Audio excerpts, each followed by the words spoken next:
আমি আমার বাইজিদের মা, আমি মা হয়ে বাইজিদের জন্য দোয়া করি। বাইজিদ আমার জন্য আজকে যা করেছে, আমি মা, আমার কলিজা ঠান্ডা হয়ে গেছে।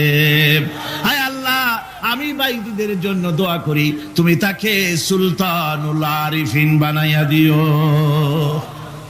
মঞ্জুর হয়ে গেল আল্লাহ পাকের কাছে দোয়া।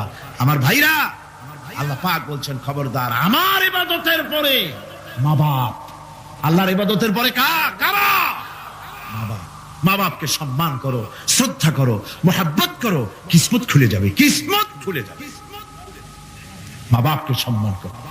হযরত আবু হুরায়রা রাদিয়াল্লাহু তাআলা আনহু রাসূলের সামনে এসে কাঁদতেছেন। হুজুর বলছেন, আবু হুরায়রা কাঁদো কেন? কাঁদো কেন? রাতের বেলা কাঁদো কেন? হযরত আবু হুরায়রা বলছেন, হুজুর আমাকে মা মেরেছেন। হুজুর বলছেন, মা মারলো কেন? কোন অপরাধ করেছো? কোন গোস্তাখি করেছো? আবু হুরায়রা বলছেন, না হুজুর, কোন গোস্তাখি করি নাই, তবে মারলো কেন? হযরত আবু হুরায়রা বলছেন, হুজুর আমি আপনার দরবার থেকে ফিরতে রাত হয়ে গিয়েছিল। মা জিজ্ঞেস করলেন, আবু হুরায়রা এত রাত্রে কোথায় ছিলি? বললাম, আমি ছিলাম যে কদম চুমতে পারলে দুনিয়া ধন্য হয়, সেই দরবারে নববীর কদম মুবারক থেকে আসতে আমার দেরি হয়েছে। আমার মা মুশরিকা, আপনার নাম শুনে তার গায়ে আগুন জ্বলে উঠলো, আমাকে ধরে মারা আরম্ভ করলো। বলল, হয় আমার বাড়ি ছাড়বি, আর না হয় মুহাম্মদ সাল্লাল্লাহু আলাইহি ওয়াসাল্লামের দরবার ছাড়বি। আমি বললাম, আমার মা, তুমি বুড়ি মানুষ, তোমার গায়ে যত শক্তি আছে সমস্ত শক্তি দিয়ে আমারে পিটাও, আমারে মারো। মারতে মারতে আমাকে বাড়ি থেকে তুমি বের করে দাও। তোমার বাড়ি শুদ্ধ, তাম দুনিয়া ছেড়ে দিতে পারি, আল্লাহর নবীর কদম মোবারক ছেড়ে দিতে পারি না। হুজুর, আমার মা আমাকে গলা ধাক্কা দিয়ে বের করে দিয়েছেন। হুজুর বলছেন, আবু হুরায়রা, তোমার মা তোমাকে মেরেছে, তুমি আমার কাছে নালিশ করছো? আমার তো এখানে ইন্টারফেয়ার করার কিছুই নেই। সুবহানাল্লাহ, সুবহানাল্লাহ। মা তোমাকে মেরেছে, এখানে আমার করার কিচ্ছু নাই। বিশ্ব নবী বলছেন, এত বড় পাওয়ারফুল নবী, লেজিসলেটিভ পাওয়ার, সারে আল্লাহ তাকে বানিয়েছেন শরীয়ত প্রণেতা। কোরআন শরীফ, কোরআন শরীফই শুধু হালাল ও হারামের, হালাল এবং হারামের, বৈধ এবং অবৈধের সীমারেখা শুধু কোরআনই ঠিক করেন, রাসূলের জন্য আল্লাহ ছেড়ে দিয়েছেন। আল্লাহ রাসূলও হারাম, হালাল এবং হারামের বৈধ, বৈধতা অবৈধতার সীমারেখা নির্ধারণ করেছেন। এত বড় ক্ষমতা তার, এত বড় পাওয়ারফুল বিশ্বনবী, তিনি বলছেন, মা মেরেছে, আমার করার কিছু নাই। চিন্তা করেন কত বড় কথা, এ কথার লোড কত। হযরত আবু হুরায়রা বলেন, ইয়া রাসূলুল্লাহ, মা মাকে মেরেছেন, আমি আল্লাহর নবীর কাছে মায়ের বিরুদ্ধে নালিশ করতে আসি নাই। বললেন, কেন এসেছো?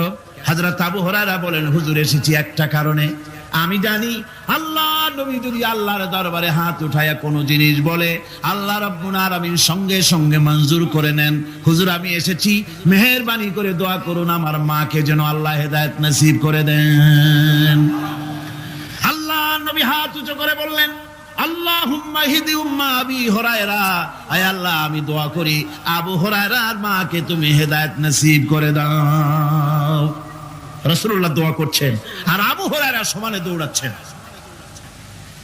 তিনি দৌড়াচ্ছেন, পিছন থেকে কয়েকজনে আবু হুরায়রার জামা টেনে ধরেছে, দৌড়ো। তাদের জানা আবু হুরায়রা খুব ভদ্রলোক মানুষ, কোন ঝড় ঝামেলার মধ্যে থাকে না, রাগ শাক করে না, চিৎকার মারে না, দৌড় মারে না, এত ভদ্র শরীর, দৌড়ায় কেন? না জানি কোন বিপদ বুঝি ঘটে গেছে। পিছন থেকে জামা টেনে ধরে বলে, দৌড়াও কেন? হযরত আবু হুরায়রা জামা সাহাবীর হাত থেকে ছিনায় নিয়ে বলেন, জামা ছেড়ে দাও, আমাকে দৌড়াতে দাও। আমি দৌড়াইয়া বাড়ি যে দেখতে চাই, আমি দৌড়াই আগে আমার বাড়ি পৌঁছতে পারলাম না, আমি যাওয়ার আগে আমার আল্লাহর নবীর দোয়া আমার বাড়ি পৌঁছে গেছে, আমি এইটা দেখতে চাই। হযরত আবু হুরায়রা বাড়িতে গিয়ে দরজা নক করলেন, ভেতর থেকে আওয়াজ এলো, কে? হযরত আবু হুরায়রা বলেন, মা আমি তোমার আবু হুরায়রা ফিরে এসেছি। মা বলছেন, বাবা অপেক্ষা করো, দরজা খুলতেছি। হযরত আবু হুরায়রা বলেন, মায়ের গলার আওয়াজের ভিতরে শিরকিয়াতের কর্কশতা পেলাম না, মায়ের গলার আওয়াজের ভিতরে তাওহীদের গন্ধ পেলাম। আমার মনে হলো নবীজির নিক্ষিপ্ত তীর তার নিশানায় পৌঁছে গেছে।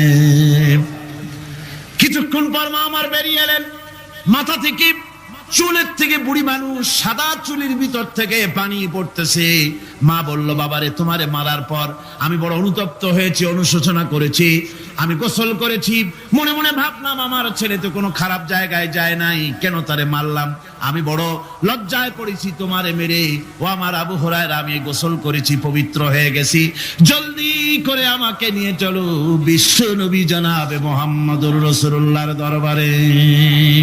হযরত আবু হুরায়রার মা ঘোষণা করলেন, আশহাদু আল্লা ইলাহা ইল্লাল্লাহু ওয়াহদাহু লা শারীকা লাহু ওয়া আশহাদু আন্না মুহাম্মাদান আবদুহু ওয়া রাসূলুহু।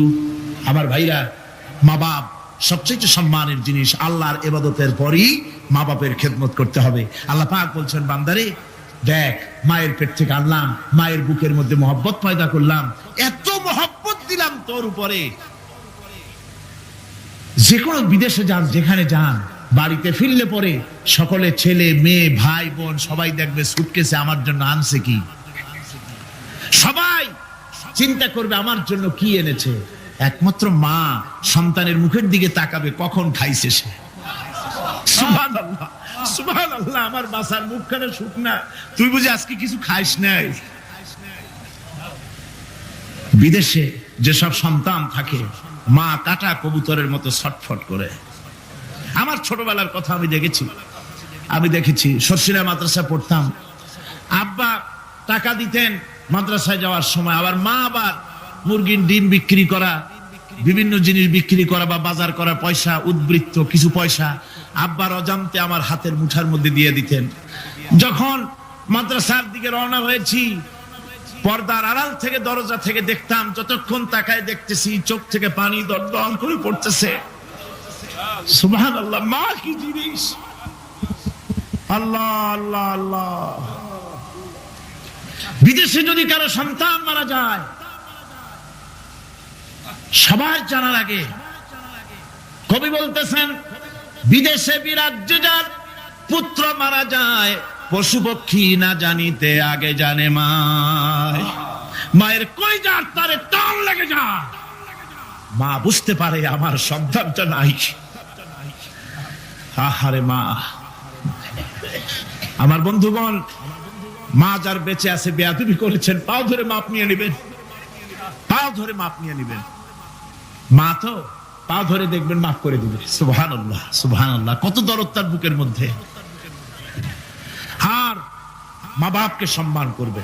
যাক, এই বিষয়ের উপরে আমি আর যেতে চাই না, শুধু আমি আপনাদের বললাম, এই বিশাল জনতাকে বললাম, সবচাইতে বড় পীর আপনার জন্য আপনার মা বাপ।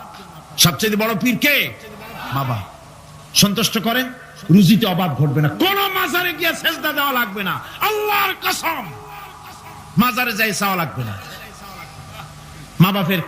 মা বাপকে খেদমত করেন, মা বাপকে খুশি করেন, মা বাপকে খাওয়ান, হাদিয়া দেন, মা বাপ খুশি, রুজিতে বরকত হবে, ব্যবসায় বরকত হবে, ঋণগ্রস্ত থাকবেন না, সম্মান আল্লাহ বাড়ায় দিবেন। সুবহানাল্লাহ বিহামদি। রাসূলুল্লাহর হাদিস, আতা আলাল ইনসানি হিনুম মিনাদ দাহরি লাম ইয়াকুন শাইআম মাযকুরা। মানুষের জীবনে কি এমন এক সময় এসেছিল না যখন সে উল্লেখযোগ্য বিষয় বস্তু হিসাবে পরিগণিত ছিল না? তোমার নাম ছিল না, পরিচয় ছিল না, কিছুই ছিল না, দুনিয়ার কেউ তোমাকে জানতো না, শুনতো না। আমি আল্লাহ পাক তোমাকে সৃষ্টি করেছি, তুমি কোত্থেকে এলে? কোরআনে কারীম থেকে তা জেনে নাও। আল্লাহ রাব্বুল আলামিন বলেন, ইন্না খালাকনাকুম মিন তুরাবিন সুম্মা মিন নুতফাতিন সুম্মা মিন আলাকাতিন সুম্মা মিন মুদগা। আমি রাব্বুল আলামিন তোমাকে সৃষ্টি করেছি, মাটির উপাদান দিয়ে তৈরি করলাম। মা বাপের, পুরুষের স্পার্মটোজেন আর মহিলাদের ওভাম, দুটোতে মিলে মায়ের গর্ভের ভিতরে নাপাক পানি ফোটাকে জমাট রক্তে পরিণত করে দিলাম। এই জমাট রক্তকে গোশত বানালাম, কচি কচি হাড় দিয়ে একটা বডি, একটা স্ট্রাকচার তৈরি করলাম। তারপরে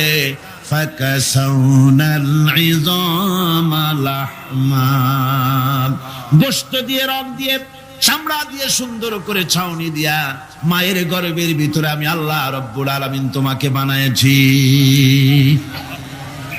মায়ের পেটের ভিতরে ফি কারারিম মাকিন, একটি সুরক্ষিত জায়গায় তোমাকে আমি রেখে দিলাম, যেখানে কোনো রোগ, কোনো জার যেখানে পৌঁছতে পারবে না, কোনো অসুবিধা হবে না। এমন একটা জায়গায়, এমন একটা ইন্টেনসিভ কেয়ার ইউনিটের ভিতরে রেখেছি। সুবহানাল্লাহ, একটা ইন্টেনসিভ কেয়ার ইউনিট, যেখানে কোন রকমের কোন জার্ম প্রবেশ করে বা করবার কোনো ক্ষমতা নাই কারো। এমন একটা যে একটা প্যাকেট, সুন্দর একটা প্যাকেট, একটা কভারের মধ্যে তোমাকে তৈরি করা হলো মায়ের পেটের মধ্যে। তারপরে আজকে তুমি কুফরি করতেছো, আজকে আমাকে অস্বীকার করছো। ওই গর্ভের ভেতরে আমি ইচ্ছে করলে রক্তের পিণ্ডের আকারে মায়ের গর্ভ থেকে আবর্ষণ করে দিতে পারতাম, দুনিয়ার মুখ দেখতে পারতে না। মায়ের পেটের ভেতর থেকে মরা সন্তান হিসাবে বের করে দিতে পারতাম, বিকলাঙ্গ করে বের করে দিতে পারতাম, পঙ্গু করে বের করতে পারতাম, পারতেন না? আল্লাহ রাব্বুল আলামিন বলেন কেমনে বানালাম? খলাকাল ইনসান, মানুষ আমি সৃষ্টি করেছি মায়ের পেটের ভিতরে বসে। যখন ক্ষুধার উদ্রেক হলো, রুহু যখন এসে গেল, ক্ষুধা লাগলো, খাবারের প্রয়োজন হলো, আমি কেমনে খাওয়ালাম? দুনিয়ার কোনো মা বাপ, কোনো নেতা, কোনো ডাক্তার, কোন চিকিৎসা বিজ্ঞানী মায়ের পেটের সন্তানের খাবার সরবরাহ করতে পারে না। আল্লাহ পাক বলেন তুমি কি খাবে? ব্যবস্থা আমি করেছি। মায়ের মাসিক অসুখকে বন্ধ করে দিয়ে মায়ের নাভির সঙ্গে তোমার নাভির সাথে তার লাগাইয়া দিয়েছি, আর ওই তারের মাধ্যমে রক্ত বের করে দিয়া মায়ের রক্ত দিয়ে তিল তিল করে তোমারে বড় করেছি। রক্তটা মুখে লাগাই নাই, মুখে লাগলে পরে নাপাক রক্ত, মুখটা নাপাক হয়ে যাবে। নাভির ভিতর দিয়ে পাস করে দিলাম, মুখটাকে পবিত্র রেখে দিলাম, যাতে করে দুনিয়ায় আসার পর আমার পবিত্র বানানো মুখখানা দিয়া এই দুনিয়ায় বসে তোমার আল্লাহর পবিত্র নামের জিকির করতে পারো। এমন সুন্দর করে মায়ের পিঠের ভিতরে তৈরি করলাম, হাত দিলাম, পা দিলাম, সুন্দর করে বানালাম, এমন নিখুঁত করে বানালাম, তাকায়া দেখো নিজের দিকে, সুন্দর করে বানালাম। এরপরে কি করলাম? সুম্মা নুখরিজুকুম তিফলা, বাচ্চার আকারে মায়ের পেট থেকে আস্তে করে বের করে নিয়ে আসলাম। সুবহানাল্লাহ বিহামদিহি, আস্তে করে মায়ের পেট থেকে নিয়ে এসেছি পৃথিবীর বুকে। পৃথিবীতে যখন আসলে তখন তোমার অবস্থাটা কি ছিল? ক্ষুধার যন্ত্রণায় যদি মরেও যেতে, কান্দা ছাড়া ভাষা নাই। ভাষা আছে? কোন হুঁশ ছিল আমাদের? কোন জ্ঞান ছিল? আল্লাহ রাব্বুল আলামিন বলেন আল্লাহু আখরাজাকুম মিন বুতুনি উম্মাহাতিকুম লা তা'লামুনা শাইআ, মায়ের গর্ভ থেকে এমন অবস্থায় বের করে এনেছি যখন তোমার কোনো হুঁশ নাই, জ্ঞান নাই, কথা বলতে পারো না, পায়খানার ভিতরে পড়ে থাকো, ট্যাটা করে কান্দা ছাড়া পথ নাই, পানির পিপাসায় গলা শুকায় যায়, কান্দা ছাড়া পথ নাই, মনের তোমার মুখের কোনো ভাষা নাই কান্না ছাড়া। আমি তোমার এমন আল্লাহ, আমি তোমার এমন স্রষ্টা, আমি তোমার এমন রব। তোমার ভাষা নাই বলে মায়ের কলিজার ভেতরে আমি তোমার প্রতি এক দুর্বিনীত মহব্বত পয়দা করে দিয়েছি। তোমার কান্না তোমার মায়ের বুকের মধ্যে শেল বিঁধে যায়। তুমি যখন কাঁদো, কান্নার আওয়াজ যখন মায়ের কানে চলে যায়, হাজারো কাজ ফেলে মা দৌড়াইয়া বাচ্চারে কোলে নেয়। কি খাবে কেউ তৈরি করে না। আল্লাহ রাব্বুল আলামিন বলে বান্দারে, দুনিয়ায় আসার আগে তুমি কি খাবে, খাবারের বন্দোবস্ত আমি আল্লাহ করেছি, আমি এমন স্রষ্টা। তুমি দুনিয়া আসার 6 মাস আগে তোমার মায়ের বুকের ওপরে তোমার খাদ্য গরম করে আমি আল্লাহ রিজার্ভ করে রেখে দিয়েছি। সেই খাদ্য শুধু খাদ্য নয়, রোগের প্রতিষেধক, এটা ওষুধ। আজ বিজ্ঞানীরা, চিকিৎসা বিজ্ঞানীরা বলছেন মায়ের দুধ সন্তানের খাদ্যের, মায়ের দুধের চাইতে কোনো বিকল্প কিছুই নাই। সন্তান পৃথিবীতে এলে মায়ের প্রথম দুধটা, গ্রামে গঞ্জে অশিক্ষিত এলাকায় প্রথম দুধটা ফেলে দেয়, এটাকে মনে করে এটা খারাপ, এটা খাওয়াতে নাই, তাহলে ধনুষ্টঙ্কার হবে, হাবিজাবি কথা বলে। আল্লাহ দুধ বানাইছে বাচ্চার ধনুষ্টঙ্কার হওয়ার জন্য। মায়ের ওই প্রথম দুধটা হচ্ছে সন্তানের জন্য সমস্ত রোগের প্রতিষেধক। সে ছিল পেটের ভিতরে একটা কাভারের মধ্যে, ওখানে কোনো জার্ম ছিল না, কোনো রোগ জীবাণু ছিল না। ও পৃথিবীতে এসেছে যেখানে অক্সিজেনের ভেতরে জার্ম রয়েছে, বাতাসের ভিতরে জার্ম রয়েছে, যার পরিবেশটা খারাপ হয়ে আছে, মানুষের শ্বাস প্রশ্বাসে নিঃশ্বাসে হাজারো রোগ জীবাণু ঘুরছে। এই রকমের একটা পৃথিবীতে এসেছে। আসার পরে কচি স্বাস্থ্য, কচি শরীর, কচি হার্ট, কচি লাংস, সেটাকে প্রতিরোধ করবে কি করে? সেজন্য আল্লাহ পাক মায়ের দুধের ভিতরে সমস্ত রোগের প্রতিষেধক দিয়ে দিয়েছেন। সুবহানাল্লাহ। আজকের বিজ্ঞানীরা তা স্বীকার করেছেন। অনেক মা তার সন্তানকে দুধ দেন না, নিজের শরীর স্বাস্থ্য ভালো রাখার চিন্তা করে বাচ্চাকে দুধ খাওয়ান না। এটা অত্যন্ত নির্মম কাজ। বাচ্চাকে দুধ খাওয়ালে বাচ্চার সাথে মায়ের মহব্বত বাড়ে। ইউরোপে, আমেরিকায় মাকে মা বলে ডাকে না, বাপকে শ্রদ্ধা করে না, সম্মান করে না। তার কারণ সেখানে মায়েরা তার সন্তানদেরকে কোলে নেয় না, সন্তানদেরকে ফিডার খাওয়ায়।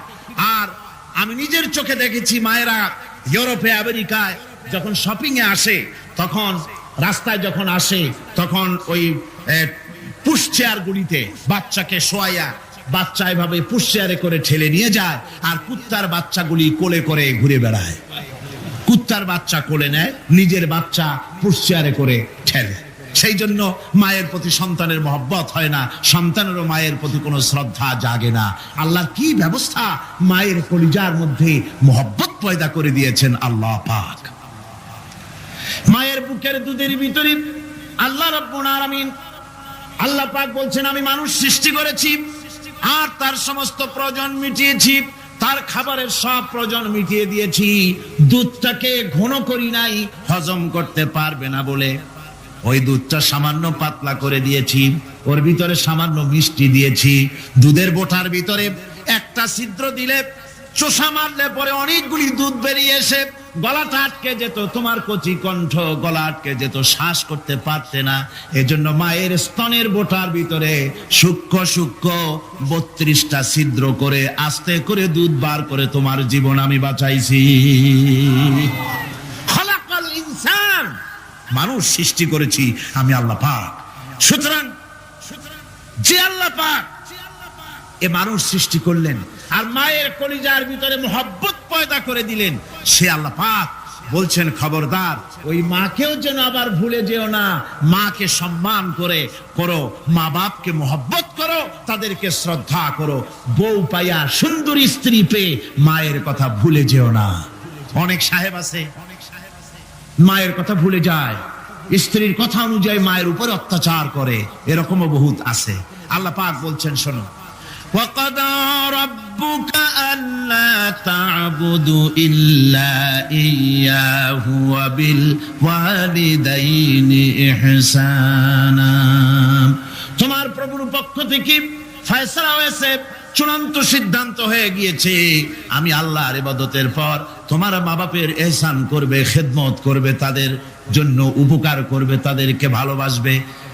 আল্লাহ রাব্বুল আলামিন বলেন, মা বাবার সঙ্গে কেমনে কথা বলবে, তাদের সাথে কিভাবে আচরণ করবে, আল্লাহ তাও শিখিয়ে দিয়েছেন। আল্লাহ পাক বলেন, ওয়ালা তাকুল লাহুমা ওয়া কুল লাহুমা কাওলান কারীমা। মা বাবার সাথে সম্মানজনক কথা বলো। ওয়া কুল লাহুমা কাওলান কারীমা, সম্মানজনক কথা বলো। মাথায় ঝাঁকি দিয়ে রাগ করে চোখ মোটা করে কথা বলো না। তুমি সন্তান, তোমার জন্য সবচাইতে বড় পীর তোমার আব্বা, তোমার আম্মা, ঠিক কিনা কন? ছেলের জন্য, মেয়ের জন্য, সন্তানের জন্য সবচাইতে বড় পীর কে? বাপ মা। এটা ভালো করে মনে রাখতে হবে। আপনার মাওলানা সাহেবদের দোয়া, পীর সাহেবদের দোয়া কবুল হতেও পারে, নাও হতে পারে, 50-50 সম্ভাবনাও আছে, আবার সম্ভাবনা নাই।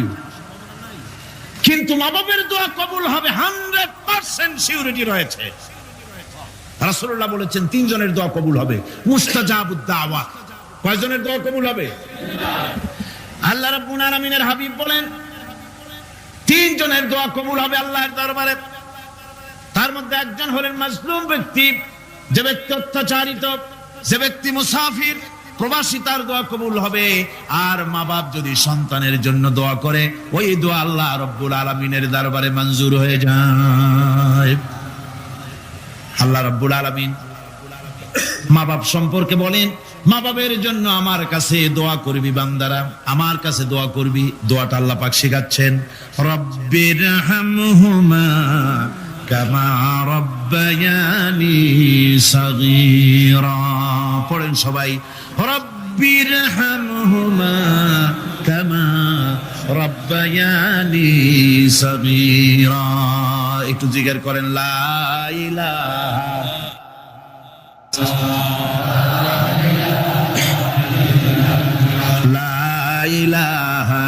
ইল্লাল্লাহ, লা ইলাহা ইল্লাল্লাহ, লা ইলাহা ইল্লাল্লাহ, লা ইলাহা ইল্লাল্লাহু মুহাম্মাদুর রাসূলুল্লাহ। আমার ভাইরা, আল্লাহ পাক শিখাচ্ছেন, বান্দা তোর মা বাপের জন্য আমার কাছে দোয়া কর। আয় আল্লাহ, আয় রব, আয় আমার প্রভু, আমার মা বাপ যেমন ছোটবেলায় আমাকে স্নেহের কোলে লালন পালন করেছে, আয় আমার আল্লাহ তুমি আমার মা বাপকে তোমার রহমতের কোলে লালন পালন করো। আল্লাহ শিখাই দিয়েছেন। আমার ভাইরা, প্রত্যেক নামাজের পরে এই দোয়াটা ভুলে যাবেন না। ভুলে যাবেন? ভুলে যাবেন? আমার ভাইরা, আমার বোনেরা, সবাই প্রত্যেক নামাজের পরে পড়বেন, রব্বির হামহুমা কামা রব্বায়ানি সাগীরা। এই দোয়া করতে কেউ ভুলে যাবেন না। আল্লাহ রাব্বুল আলামিন বলে, বান্দারে, ওয়া ওয়াসাইনাল ইনসানা বিওয়ালিদাইহি ইহসানা হামালাতুহু উম্মুহু কুরহা ওয়া ওয়াদাতুহু কুরহা। আল্লাহ পাক বলেন, আমি পৃথিবীর সমস্ত মানব মণ্ডলীকে উপদেশ দিয়েছি, মা বাপকে সম্মান করো, শ্রদ্ধা করো, তাদের উপকার করো। তার কারণ হলো তোমার মা তোমাকে গর্ভে ধারণ করেছে অত্যন্ত কষ্টের সাথে। আল্লাহ বলতেছেন, মা তোমাকে গর্ভ ধারণ করেছে অত্যন্ত কষ্টের সাথে, এরপরে তোমাকে ডেলিভারি করেছেন অত্যন্ত কষ্টের সাথে, তোমাকে ডেলিভারি করেছেন। গভীর রাত্রে মানুষ সব ঘুমায় যায়, গর্ভবতী মা ঘুমাতে পারে না, সন্তান পেটের ভিতরে হাঁটু দিয়া গুতা মেরেছে, পা দিয়া লাথি মেরেছে। মা চরম শীতের রাত্রে, প্রচন্ড শীতের রাতে গায়ের লেপটা সরায় দিয়া মা একবার দাঁড়ায়, আর একবার বসে, একবার দেওয়ালের সাথে হেলান দিয়া দাঁড়ায়, কষ্ট করে রাতটারে কাটায় দেয়। আবার সারাদিন সংসারের জন্য কাজ করেছেন, রান্না বান্না করেছেন মা, সকলকে খাওয়াইয়া মা শেষের দিকে খেতে গেছেন। যখন নিজে খেতে গেলেন, খাবারের ক্ষুধা নিয়ে, পেট ক্ষুধা নিয়ে খেতে বসেছেন, পেটের ভিতরে সন্তান লাথি মেরেছে, পেটের মধ্যে ঘুষা মেরেছে, হাঁটু দিয়া গুতা মেরেছে, ভরা পেটে, পেটের ভিতরে সন্তান গুতা মারলো হাঁটু দিয়া, মাথা দিয়া। মা ক্ষুধা রয়েছে, পেটে খেতে পারলেন না, বেদনা শুরু হয়েছে। খাবারের থালাটা ঠেলে দিয়ে মা দাঁড়ালেন, বসলেন, চোখের পানি ফেললেন। মাকে সম্মান করবি, মার কাছে দোয়া চাবি। দুনিয়ায় যদি সম্মান চাও, রিজেক্ট চাও, মায়ের পায়ে ধরে কাঁদো। মায়ের জাতি অনেক সম্মান তার। রাসূল করিম সাল্লাল্লাহু আলাইহি সাল্লামকে প্রশ্ন করা হয়েছে, হুজুর খেদমত করব কার? হুজুর কয় মায়ের। তারপরে কার? হুজুর কয় মায়ের। তারপরে কার? হুজুর বলেন মায়ের। তারপরে কার? তোমার পিতা। 3 গুণ তোর মায়ের মর্যাদা, 3 গুণ বেশি, তোর বাপের চাইতে মর্যাদা বেশি। সুবহানাল্লাহ পড়ে। আর আজকে ইসলামের শত্রুরা তারা বলে যে ইসলাম নারীর অধিকার আদায় করে নাই। নারীর অধিকার ইসলাম দেয় নাই তো কে দিয়েছে? আমার বন্ধুগণ, বিশ্ব নবী জনাব মুহাম্মদ রাসূলুল্লাহ সাল্লাল্লাহু আলাইহি ওয়াসাল্লাম মসজিদে নববীর ভিতরে বসে আছেন। এক বৃদ্ধা মহিলা মসজিদের মধ্যে প্রবেশ করলেন। হুজুর বৃদ্ধাকে দেখে দাঁড়ায় গেলেন, বিশ্ব নবী বুড়ি মেয়ে লোককে দেখে দাঁড়ায় গেলেন। আল্লাহর নবী বুড়িকে দেখে দাঁড়ালেন। বুড়ি যখন কাছে এলেন, আল্লাহর নবী নিজের গায়ের চাদর বুড়ির জন্য বিছায়া দিলেন। বুড়ি বসলেন। এরপরে কথাবার্তা সারার পর বুড়ি যখন বিদায় হবেন, হুজুর আবার দাঁড়ালেন। বুড়ি মহিলা চলে গেলেন। সাহাবায়ে কেরাম বলেন, ইয়া রাসূলুল্লাহ, কিছুই বুঝলাম না, একজন বৃদ্ধা মহিলার জন্য বিশ্ব নবী দাঁড়ান আর গায়ের চাদর বিছান, আমরা বড় আশ্চর্য হয়ে গেলাম। নবীজি বলেন, ও আমার সাহাবীরা, তোমরা জানো না, এই মহিলাকে চিনতে পারো নাই। আমি আমার মায়ের দুধ আমার জীবনে কিসমতে তেমন হয় নাই। আমি আমার মায়ের দুধ তেমন কিসমতে পাই নাই। যার বুকে দুধ খেয়ে, যার কোলে কাখে চড়ে আমি বড় হয়েছি, আমার সেই দুধ মা, ইনি হযরতে হালিমাতুস সাদিয়া, আমার সেই দুধ মা। রাসূলুল্লাহ নিজে সম্মান দিয়েছেন মায়ের। খবরদার, মাকে অসম্মান করবেন না, মাকে সম্মান করবেন, মাকে শ্রদ্ধা করবেন। আমার বন্ধুগণ, আলেম ওলামা পীর বুজুর্গদের জন্য হাদিয়া তো দেন আপনারা, কোনো নিষেধ নাই, দেন। হাদিয়া দেওয়াও সুন্নত, নেওয়াও সুন্নত, দিবেন, আমি কোনো নিষেধ করি না। কিন্তু আমি বলতে চাই, পীর বুজুর্গদের কাছে, আলেম ওলামাদের কাছে হাদিয়া দিয়া আল্লাহরে যত না খুশি করতে পারবেন, এই ডালিম বেদানার মৌসুমে বেদানা একটা ভেঙে নিজ হাতে যদি মায়ের মুখে তুলে দেন, আল্লাহর আরশ খুশি হয়ে যাবে, আল্লাহর আরশে আজিম খুশি হয়ে যাবে, আল্লাহ পাক খুশি হয়ে যাবেন। মায়ের খাওয়াও, বাপকে খাওয়াও, তোমার সবচেয়ে বড় পীর তিনি। সুবহানাল্লাহ, সুবহানাল্লাহ। মা বাপ যদি একটু দোয়া করে দেয়, তোমার জিন্দেগির কাম শেষ। একটু বদদোয়া করলে জাহান্নামে যাবা। কোন পীর সাহেব বদদোয়া করলে জাহান্নামে যাবে এমন কথা নয়। কোন মাওলানা বদদোয়া করলে দোজখে যাবে এমন কথা নয়।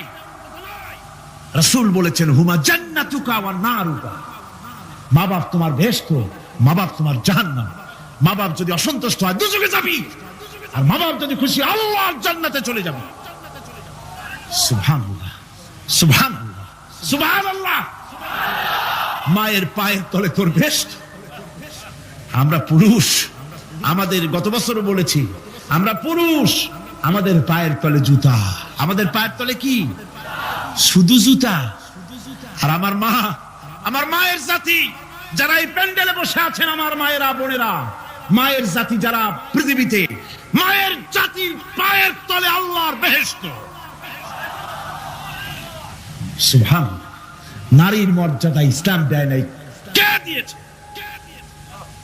আল্লাহ দিয়েছেন, আল্লাহ রাসূল দিয়েছেন। আমার বন্ধুগণ,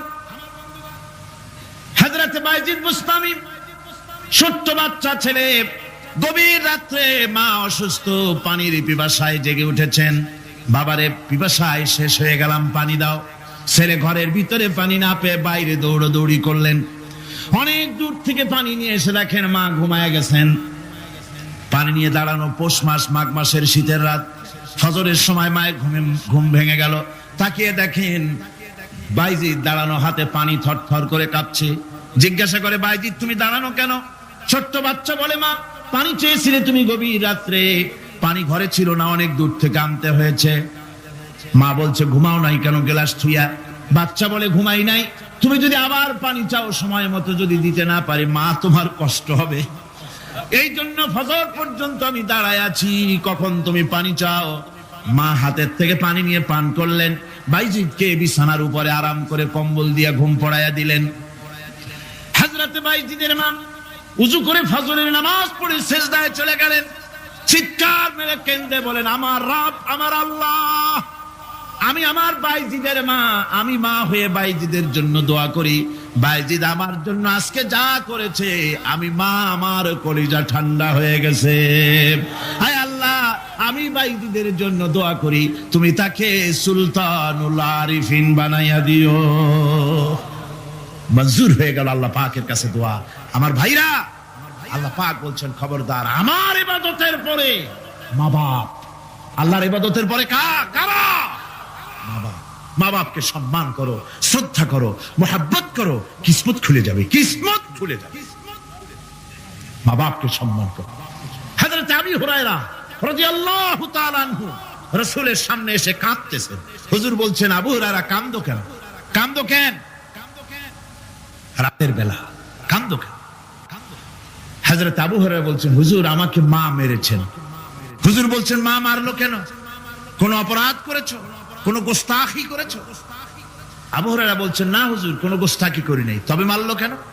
হযরত আবু হুরায়রা বলছেন, হুজুর আমি আপনার দরবার থেকে ফিরতে রাত হয়ে গিয়েছিল। মা জিজ্ঞেস করলেন, আবু হুরায়রা এত রাত্রে কোথায় ছিলি? বললাম, আমি ছিলাম যে কদম চুমতে পারলে দুনিয়া ধন্য হয়, সেই দরবারে নববীর কদম মুবারক থেকে আসতে আমার দেরি হয়েছে। আমার মা মুশরিকা, আপনার নাম শুনে তার গায়ে আগুন জ্বলে উঠলো, আমাকে ধরে মারা আরম্ভ করলো। বলল, হয় আমার বাড়ি ছাড়বি আর না হয় মুহাম্মদ সাল্লাল্লাহু আলাইহি ওয়াসাল্লামের দরবার ছাড়বি। আমি বললাম, আমার মা, তুমি বুড়ি মানুষ, তোমার গায়ে যত শক্তি আছে সমস্ত শক্তি দিয়ে আমারে পিটাও, আমারে মারো। মারতে মারতে আমাকে বাড়ি থেকে তুমি বের করে দাও। তোমার বাড়ি শুদ্ধ, তাম দুনিয়া ছেড়ে দিতে পারি, আল্লাহর নবীর কদম মোবারক ছেড়ে দিতে পারি না। হুজুর, আমার মা আমাকে গলা ধাক্কা দিয়ে বের করে দিয়েছেন। হুজুর বলছেন, আবু হুরায়রা তোমার মা তোমাকে মেরেছে, তুমি আমার কাছে নালিশ করছো? আমার তো এখানে ইন্টারফেয়ার করার কিছু নেই। সুবহানাল্লাহ, সুবহানাল্লাহ। মা তোমাকে মেরেছে, এখানে আমার করার কিচ্ছু নাই। বিশ্ব নবী বলছেন, এত বড় পাওয়ারফুল নবী, লেজিসলেটিভ পাওয়ার, সারে আল্লাহ তাকে বানিয়েছেন শরীয়ত প্রণেতা। কোরআন শরীফ, কোরআন শরীফই শুধু হালাল ও হারামের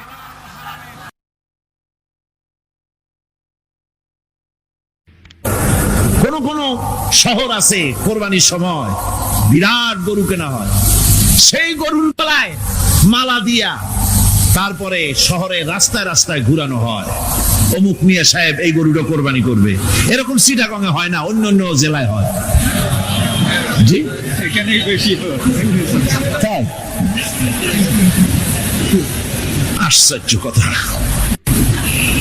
তাহলে তো উচিত, এরকম যদি উদ্দেশ্য হয় তাহলে বড় মিয়া গরুর সাথে একসাথে হাঁটা উচিত, লোকেরা বুঝুক কোন বড় মিয়া আর কোন বড় গরু। আপনি এটা করলেন কি জন্য? এই কাজটা তো নিন্দনীয় কাজ। আর প্রতিযোগিতামূলক কোরবানি করা, প্রতিযোগিতামূলক 35,000 টাকার গরু কোরবানি করা হলো, মানে নাই। মানুষকে শুনাইয়া, মানুষকে দেখাইয়া যদি করা হয় কোনো ফল পাওয়া যাবে না।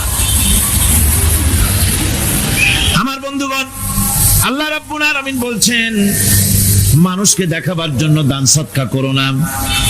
ইন তুবদুস সাদাকাতি ফানি'ম্মা হিয়া ওয়া ইন তুখফুহা ওয়া তু'তুহাল ফুকারা ফাহুয়া খায়রুল লাকুম ওয়া ইউকাফিরু আনকুম মিন সাইয়্যাতিকুম। প্রকাশ্যভাবে খরচ করলে তা ভালো, আল্লাহ পাক বলছেন প্রকাশ্যভাবে খরচ করলে তা ভালো, কিন্তু গোপনে দান করা সবচেয়ে উত্তম। তবে প্রকাশ্যে দান করতে গিয়ে যদি এটা এই জন্য হয় যে আমি দিলে পরে আরো একজন উৎসাহিত হয়ে দেবে, সমাজ কল্যাণ পরিষদের এত বড় বিশাল মাহফিল, 16 লক্ষ টাকা খরচ হবে, দিলাম আমি 1 লাখ টাকা, এটা শুনাইয়া বলার পর আমার কথা শুনিয়া আরো যাদের টাকা আছে তারা হয়তো 2 লাখ দেবে, এই চিন্তা করে যদি তারগিবের জন্য, উৎসাহ প্রদানের জন্য, ইন্সপিরেশনের জন্য যদি হয়, এই নিয়ত হলে ক্ষতি নেই। কিন্তু সর্বাবস্থায় দানটা গোপন হয় ভালো। আল্লাহ পাক বলেন, গোপনে যদি তুমি দান করো তাহলে আমি রব্বুল আলামিন ওই গোপন দানের বিনিময় তোমার সমস্ত গোপনীয় গুনাহগুলি আমি রব্বুল আলামিন মাফ করে দেব, তোমার গোপন গুনাহগুলি মাফ করে দেব। আল্লাহ পাক বলছেন ওয়ামা তুনফিকুনা ইল্লা ইবতিগা ওয়াজহিল্লাহ, তোমরা যা কিছু খরচ করো তাতে আল্লাহর সন্তুষ্টি লাভ করা ছাড়া মনের মধ্যে অন্য কিছু যেন লক্ষ্য না থাকে, শুধুমাত্র আল্লাহর সন্তুষ্টি মনের মধ্যে তোমরা রাখবে। আর কাউকে কোন জিনিস দিয়ে তার কাছে অনুগ্রহ প্রকাশ করতে পারবে না। আমি তোমার এই উপকার করছিলাম, তুমি নেমো খারামের মতো আজ কথা বলো, এরকম বলে না। কাউকে কিছু দিয়ে অনুগ্রহ প্রকাশ করবা না, তার মনে ব্যথা দিবা না। الذين ينفقون أموالهم في سبيل الله ثم لا يتبعون ما أنفقوا منا ولا أذى, যারা আল্লাহর পথে খরচ করে এবং খরচ করার পর নিজের অনুগ্রহ প্রকাশ করে না এবং কাউকেও মনোকষ্ট দেয় না, টাকা দিয়া খোটা দিল না, মনেও কষ্ট দিল না, তাদের জন্য পুরস্কারটা কি শুনুন। আল্লাহ পাক বলেন পুরস্কার হচ্ছে লাহুম আজরুহুম ইনদা রাব্বিহিম ওয়ালা খাউফুন আলাইহিম ওয়ালা হুম ইয়াহজানুন, ওদের জন্য তার পরওয়ারদিগারের কাছে রয়েছে বিরাট পুরস্কার, আজরে আজিম। এদের জন্য কোনো ভয় নাই, কোনো চিন্তাও নাই, কিয়ামতে ডাইরেক্ট জান্নাতে চলে যাবে। সুবহানাল্লাহ। দানের এত ফজিলত যা ভাই আমি বলে শেষ করতে পারবো না, এত ফজিলত আল্লাহ দানের মধ্যে রেখেছেন। ত্যাগেই তো শান্তি, ভোগে শান্তি নাই, মজা কিসে? জোরে কন্যা মজা কিসে? ত্যাগের ভিতরেই মজা। এরপরে আল্লাহ পাক বলছেন আল্লাহর পথে 3 নম্বরে হতেছে আল্লাহর পথে যা খরচ করবা বেছে বেছে ভালো জিনিসটা দিও, বাইসা বাইসা ছেঁড়া জামাটা দিও না। পকেটে হাত দিয়া দান করবে, পকেটে হাত দিয়া হাত আর বাইর করে না। কারণ কি? খুঁজে দেখে যে 10 পাই না, চাইরে না, কম পয়সাটা দেবে, 12টা দেবে না। টাকা বের করে ওর মধ্যে ময়লা পচা গন্ধ লাগে, ওইটা দান করবে, আর টাটকা টাকাটা পকেটে রেখে দেবে। এই স্বভাব আমাদের আছে কিনা? আছে কিনা? আরে বাবা, টাকা কি আপনি পকেটে রাখতে পারবেন? ওটা দেওয়া লাগবে না, এরে দেন তারে দেন, কাউকে তো দিবেনি। আমাদের এই বদভ্যাস আল্লাহ আমাদেরকে মাফ করুন, কোন আমিন বলেন। আমিন। দান করার সময় বেছে বেছে খারাপটা দিও না, ছেঁড়া কাপড়টা দিও না, অখাদ্য কুখাদ্য দান করো না। বিয়ার মজলিস, বিবাহে অনেক লোক দাওয়াত দিয়েছে, বেশি করে রান্না করছে, কম যদি হয়ে যায় বড় মিয়ার ইজ্জত নষ্ট হয়ে যাবে। মেহমান কম আসলো, এখন এই খাবারগুলি না পারিয়া তারপরে গরিবদের দেয়, না পেরে যখন খাবার কেউ নাই তখন গরিবদের দেয়। গরিবদের উদ্দেশ্য করে কিন্তু বানানো হয় নাই।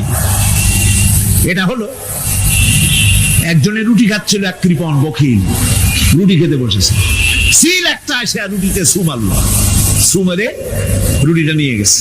বেচারা পিছনে পিছনে দৌড় আরম্ভ করছে, গালি দিতে দিতে। মরার সিল, আর তুই জায়গা পাইলি না। চিলের পিছনে দৌড়াতে দৌড়াতে নদীর পাড়ে চলে আসছে। সিলও দেখে যে আল্লাহ, এমন এক বেকায়দার লোকের রুটি নিলাম, কোনো গাছেও বসতে পারি না তার ঢিলার জ্বালায়। শেষ পর্যন্ত পাশে ছিল নদী, নদীর উপর দিয়া চিল উড়ে ওপার যাওয়া আরম্ভ করছে। বকিল বেচারা দাঁড়াই থাকে, দিলাম ফি সাবিলিল্লাহ, আল্লাহর রাস্তা দিলাম। এর তো কোনো মানে নাই। নিজে খেতে না পারে বাসি অখাদ্য কুখাদ্য এগুলি দিতে আল্লাহ পাক নিষেধ করেছেন। দিবা বাইসে বাইসে ভালো জিনিসটা, যেটা তোমার কাছে প্রিয়, ওইটা দিও। তুমি যদি খারাপটা দাও তাহলে আল্লাহ তোমার দেবেন ওই মানের। কিয়ামত আছে না, কিয়ামত ওই মানের পাবা। আল্লাহ পাক বলছেন ইয়া আইয়ুহাল্লাযীনা আমানু আনফিকু মিন তাইয়্যিবাতি মা কাসাবতুম ওয়া মিম্মা আখরাজনা লাকুম মিনাল আরদ। তোমরা যে উপার্জন করেছো, সেই উপার্জনে তোমাদের জন্য যা উপার্জন করেছো তাই, আর মাটির ভিতর থেকে আমি যা তোমাদের জন্য দিয়েছি তার থেকে ভালো জিনিস, ভালো ভালো জিনিস আমার রাস্তায় খরচ করো। এটা কার ওয়াদা? আল্লাহর ওয়াদা। খরচ করার জন্য ওয়ালা তায়াম্মামুল খাবিসা মিনহু তুনফিকুন, খরচ করার জন্য বাইসা বাইসা খারাপ জিনিসগুলি খুঁজে বেড়াইও না, ভালো জিনিসগুলি আমার রাস্তায় খরচ করো। আর যতদূর সম্ভব গোপনে দিও, যতদূর সম্ভব দান গোপনে করিও, মানুষকে শুনায়ও না অমুক জায়গায় দিলাম, বা মানুষের দেখায় দিও না। হযরত ইব্রাহিম আলাইহিস সালামের কথা আল্লাহ পাক কোরআনে কারিমে বলছেন, সবর কারে কয়, দেখো শেখো সবর কারে কয়। আল্লাহ পাক বললেন, ইব্রাহিম তোমার বিবি আর তোমার নবজাতক এই সন্তানকে রেখে আসো মক্কা নগরীতে। তিনি চলে গেলেন, সেখানে ঘর নাই, বাড়ি নাই, কিচ্ছু নাই, চতুর্দিকে ধুধু বালু আর মরুভূমি। হযরতে হাজরা বলছেন, ইব্রাহিম সামান্য পানি আর খাবার দিয়া আমার সন্তান শুদ্ধ এখানে রেখে যেতেছো, আমি কি অপরাধ করেছি? কোনো জবাব নাই। দুইবার তিনবার বলার পরে হাজরা বলছেন, ইব্রাহিম গো, তবে কি আমার আল্লাহর হুকুম মতো আমারে রেখে যাচ্ছ নাকি? হযরত ইব্রাহিম আকাশের দিকে আঙ্গুল উঁচু করলেন, কথা বলবেন বাক শক্তি বেরোচ্ছে না। 80 বছর বয়সের সময় একটা বাচ্চা আল্লাহ তাআলা দিয়েছেন, আর এমন বাচ্চা পয়গম্বরের ছেলে, কি সুন্দর চেহারা, মরুভূমির উপরে ফালায় দিয়ে রওনা হয়ে যাচ্ছেন, মুখ দিয়ে কথা সরছে না, আকাশের দিকে দেখালেন। হযরত হাজরা বুঝতে পারলেন।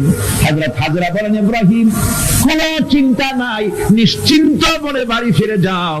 আমি আমার আল্লাহর উপরে এতটা ভরসা করি, আল্লাহর হুকুমে যদি আমার এখানে রেখে যেয়ে থাকো, ওই আল্লাহ পাক আমাকে আর আমার কলিজার টুকরা ইসমাইলকে পানিতে আর খাবারে মারবেন না, অবশ্যই তিনি ব্যবস্থা করবেন। হযরতে হাজরা পানির জন্য দৌড়দৌড়ি করলেন। সাফা মারোয়া আপনারা জানেন, সব জানা কথা, সাফা মারোয়া দৌড়িয়ে। এই যে পানির জন্য হাজরা দৌড়াইলেন, আল্লাহর কাছে খুব নাপছন্দ হয়েছে নাকি? এমন পছন্দ হইল আল্লাহর কাছে, কিয়ামত পর্যন্ত তার এই বান্দির আমল, এই দৌড় আল্লাহর কাছে এমন পছন্দ হয়ে গেল, কিয়ামত পর্যন্ত সমস্ত হাজীদের জন্য আল্লাহ ওয়াজিব করে দিল, দৌড়াও, আমার হাজরা যেমন দৌড়াইছে সেই রকম দৌড়াও। সুবহানাল্লাহ। ইসমাইল না খেয়ে মরছে, পানির অভাবে মরছে। হযরতে জিবরাইলকে আল্লাহ পাঠায় দিলেন, আমার ইসমাইলের পায়ের বুটা যেখানে লাগতেছে তুমি গিয়ে সেখানে পায়ে আঘাত করো। হযরতে জিবরাইল পায়ের আঘাত করলেন, সেখান থেকে পানি ছিটকে বেরিয়ে চলে আসে। জমজম, থাম থাম। হযরতে হাজরা এসে দেখেন পানি চিকচিক করতেছে চতুর্দিকে, পানি থামানো যায় না, চতুর্দিকে পাথর দিয়ে বেড়া দিতে, তাও খাবে না। তারপরে তিনি বলছেন, জাম জাম, মানে থাম থাম।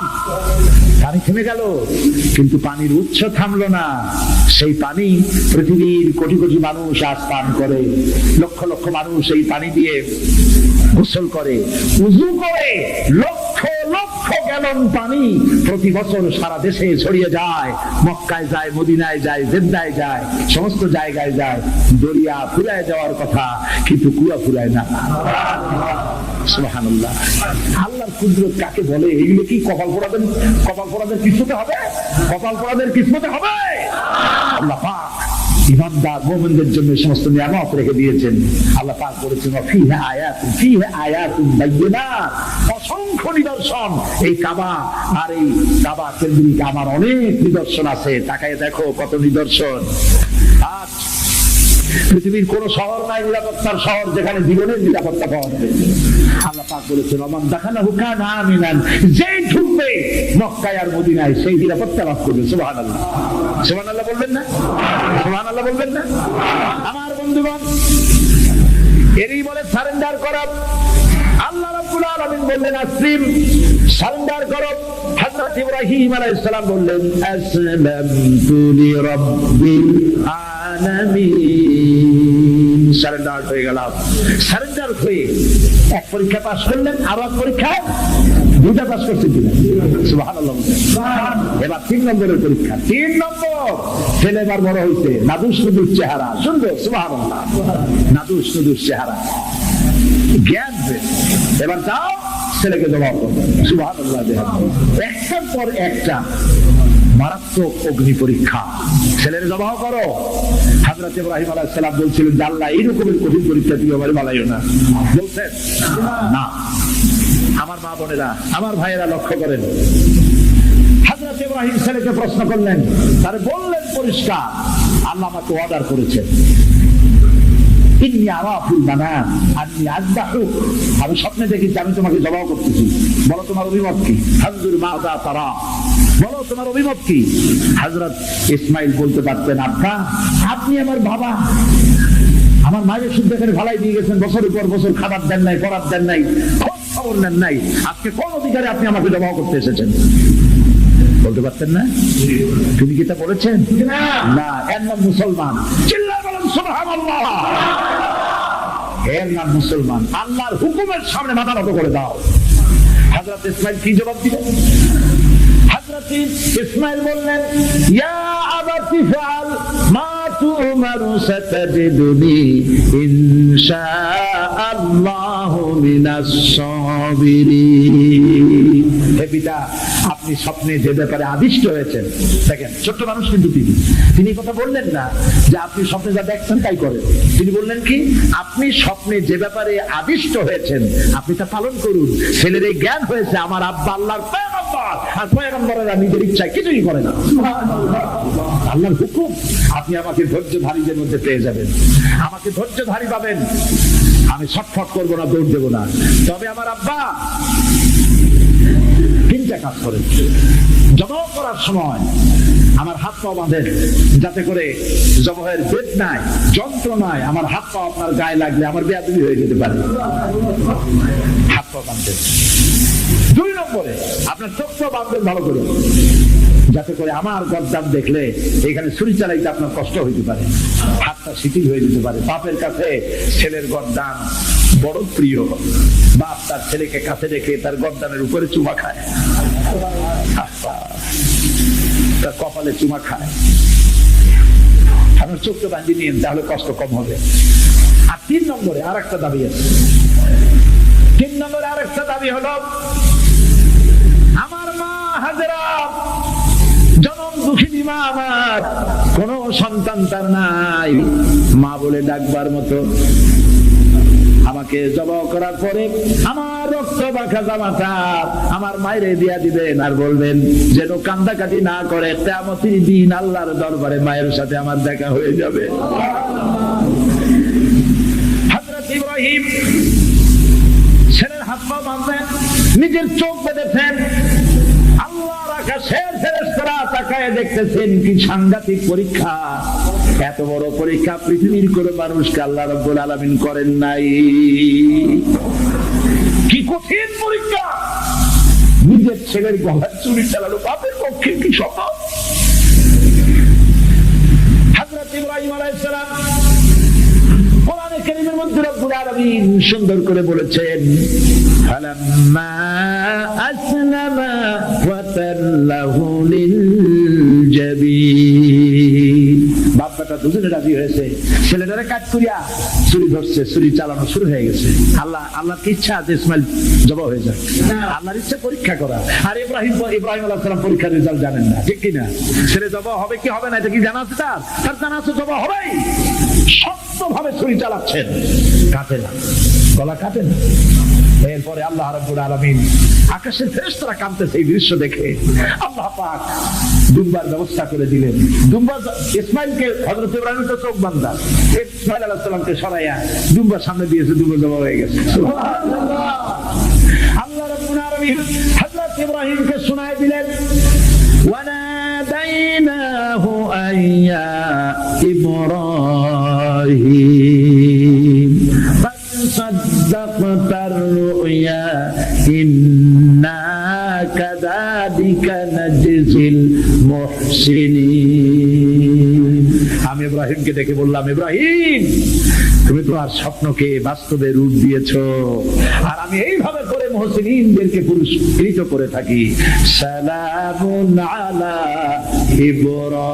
ইব্রাহিম। ইব্রাহিমের উপরে আল্লাহর শান্তি নাযিল হোক। কিয়ামত পর্যন্ত পৃথিবীর কোটি কোটি মুসলমানেরা নামাজের মধ্যে ইব্রাহিম আলাইহিস সালামের জন্য দোয়া করবে। সুবহানাল্লাহ। দোয়া করেন না আপনারা? কোন সময়? দরুদের মধ্যে। কিয়ামত পর্যন্ত দোয়া করো, তোমার নেতা, তোমার জাতির পিতা মুসলমান কারে বলে? এর নাম মুসলমান। মদের ব্যবসা ছাড়তে পারবেন না, জুয়া ছাড়তে পারবেন না, সুদ ছাড়তে পারবেন না, আবার দাবি করবেন আপনি মুসলমান।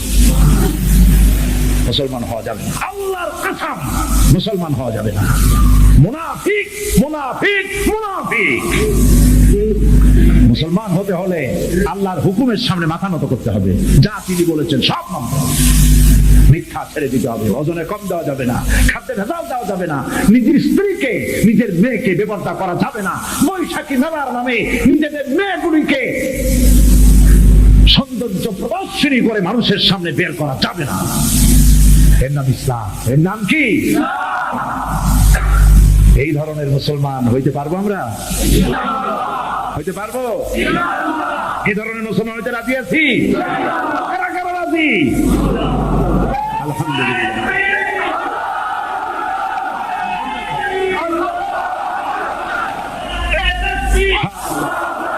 বলি আলহামদুলিল্লাহ। জোরে বলেন আলহামদুলিল্লাহ। এইরকম মুসলমান হতে হবে যে আমার চেহারা করতে হবে আল্লাহ যেভাবে হুকুম করেছেন, রাসূল যেভাবে করেছেন। আমার পা থেকে শুরু করে মাথা, জামা কাপড়, ওঠা বসা, চলা ফেরা সব করতে হবে আল্লাহ যেভাবে বলেছেন, রাসূল যেভাবে করেছেন। আল্লাহ রাব্বুল আলামিন বলেন, ইয়া আইয়ুহাল্লাযীনা আমানু দুখুলু ফিস-সিলমি কাফা ওয়া লা তাত্তাবিউ খুতুওয়াতিশ শাইতান ইন্নাহু লাতিল পথ। এটাই নাজাতের পথ, এটাই আল্লাহর পথ। সুবহানাল্লাহি ওয়া বিহামদিহি। সন্তান বড় হয়ে গেছে, বুদ্ধি হয়েছে, দৌড়াতে পারে। আল্লাহ রাব্বুল আলামিন হুকুম করলেন ছেলেকে জবাহ করো। কত বড় আগুনের পরীক্ষা! কোরআন শরীফ বলছে হযরত ইব্রাহিম আলাইহিস সালাম নিজের ছেলেকে ডেকে নিয়ে বললেন, ইয়া বুনাইয়া ইন্নী আরা ফিল মানামি আন্নী আযবাহু ফানজুর মাযা তারা। হে আমার কলিজার টুকরা সন্তান, আমি স্বপ্নে দেখেছি যেন আমি তোমাকে জবাহ করতেছি। তোমার রায় কি, তোমার মত কি, আমারে শোনাও।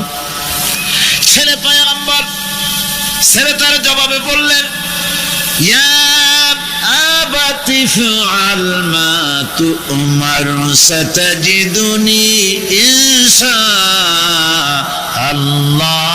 বিনাস সাবিরিন। হে আমার আব্বাজান, আপনি যে ব্যাপারে স্বপ্নের ভিতরে আদিষ্ট হয়েছেন আপনি তা কার্যকরী করুন। আমাকে এতটুকু অধৈর্যের মধ্যে পাবেন না, আমাকে ধৈর্যশীলদের মধ্যে পাবেন। আমারে আপনি আল্লাহর হুকুম পালন করেন। আল্লাহ পাক শোনাচ্ছেন, ফালাম্মা আসলামা ওয়া তাল্লাহু লিল জাবিন। পিতা পুত্র দুজনই রাজি হয়ে গেল। পিতা তার ছেলেকে কাঁধ করে গলার উপরে ছুরি ধরেছেন। আল্লাহ রাব্বুল আলামিন ইসমাইল জবাহ হোক এটা আল্লাহ চান নাই, আল্লাহ চেয়েছেন পরীক্ষা করতে। পরীক্ষায় ইব্রাহিম পাস হয়ে গেলেন। আল্লাহ পাক বলছেন, ওয়ানাদাইনাহু আইয়া ইব্রাহিম قد صدقت الرؤيا إنا كذلك নাজিল মুহসিনিন। আমি ইব্রাহিমকে ডেকে বললাম, ইব্রাহিম তুমি তোমার স্বপ্নকে বাস্তবে রূপ দিয়েছো, আর এভাবেই করি আমি মুহসিনিনদেরকে পুরস্কৃত করে থাকি। আল্লাহ পাক খুশি হলেন। আল্লাহ পাক বললেন, ইন্না হাযা লাবালাউল মুবিন। নিঃসন্দেহে এটি একটি বিরাট পরীক্ষা ছিল। ঠিক কি না? আল্লাহ নিজে বলছেন এটা একটি বিরাট পরীক্ষা, আজিম ইমতিহান। সে ইমতিহানে তিনি পাস করলেন। পরীক্ষায় উত্তীর্ণ হওয়ার জন্য রব্বুল আলামিন পুরস্কার দিয়া দিলেন। আল্লাহ পাক বললেন, সালামুন আলা ইব্রাহিম। পড়েন সবাই, সালামুন আলা ইব্রাহিম। ইব্রাহিমের প্রতি আল্লাহ পাক বললেন, ইব্রাহিমের প্রতি সালাম রইল। সুবহানাল্লাহি ওয়া বিহামদিহি। কোন শহর আছে কোরবানির সময় বিরাট গরু কেনা হয়, সেই গরুর গলায় মালা দিয়া তারপরে শহরে রাস্তায় রাস্তায় ঘুরানো হয়, অমুক মিয়া সাহেব এই গরুটা কোরবানি করবে। এরকম চিটাগং এ হয় না, অন্য অন্য জেলায় হয়। জি, এখানেই বেশি হয়। তাই? আশ্চর্য কথা। তাহলে তো উচিত, এরকম যদি উদ্দেশ্য হয় তাহলে বড় মিয়াও গরুর সাথে একসাথেই হাঁটা উচিত, লোকেরা বুঝুক কোন বড় মিয়া আর কোন বড় গরু। আপনি এটা করলেন কি জন্যে? এই কাজটা তো নিন্দনীয় কাজ। আর প্রতিযোগিতামূলক কোরবানি করা, প্রতিযোগিতামূলক 35,000 টাকার গরু কোরবানি করা হলো, মানে নাই। মানুষকে শুনাইয়া, মানুষকে দেখাইয়া যদি করা হয় কোনো ফল পাওয়া যাবে না। আমার বন্ধুগণ, আল্লাহ রাব্বুল আলামিন বলছেন মানুষকে দেখাবার জন্য দান সদকা করো না। ইন তুবদুস সাদাকাতি ফানি'ম্মা হিয়া ওয়া ইন তুখফুহা ওয়া তু'তুহাল ফুকারা ফাহুয়া খায়রুল লাকুম ওয়া ইউকাফিরু আনকুম মিন সাইয়্যাতিকুম। প্রকাশ্যভাবে খরচ করলে তা ভালো, আল্লাহ পাক বলছেন প্রকাশ্যভাবে খরচ করলে তা ভালো, কিন্তু গোপনে দান করা সবচাইতে উত্তম।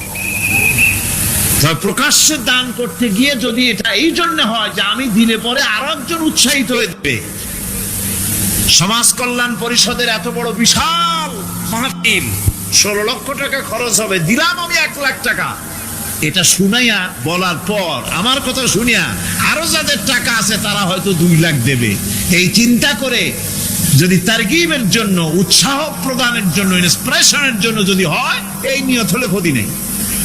কিন্তু সর্বাবস্থায় দানটা গোপন হয় ভালো।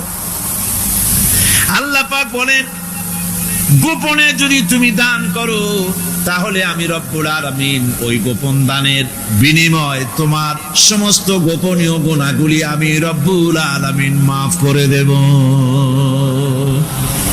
তোমার গোপন গুনাহগুলি মাফ করে দেব। 5 নম্বরে হচ্ছে নির্বোধ আর অজ্ঞ লোকদেরকে প্রয়োজনের অতিরিক্ত টাকা দিবা না। দেখেন ইসলামের কি সুন্দর বিধান। বোকা, নির্বোধ, অজ্ঞ আছে না সমাজে? তুমি মহব্বতে, আল্লাহর মহব্বতে ওর লাগে 500 টাকা দিয়ে দিলা 5,000 টাকা, এ তো সর্বনাশ করে ফেলাবে, সে তো খারাপ জায়গায় তা ব্যয় করবে। এই জন্য অজ্ঞ লোকদেরকে, নির্বোধ লোকদেরকে প্রয়োজনের অতিরিক্ত দিতে আল্লাহ নিষেধ করেছেন।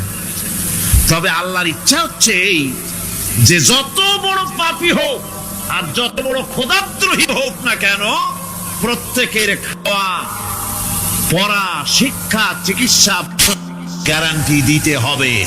সুবহানাল্লাহ। কোন এর নাম তো আল্লাহ, এর নাম কি? আল্লাহ পাক, যার ভেতরে কোনো কার্পণ্যতা নাই।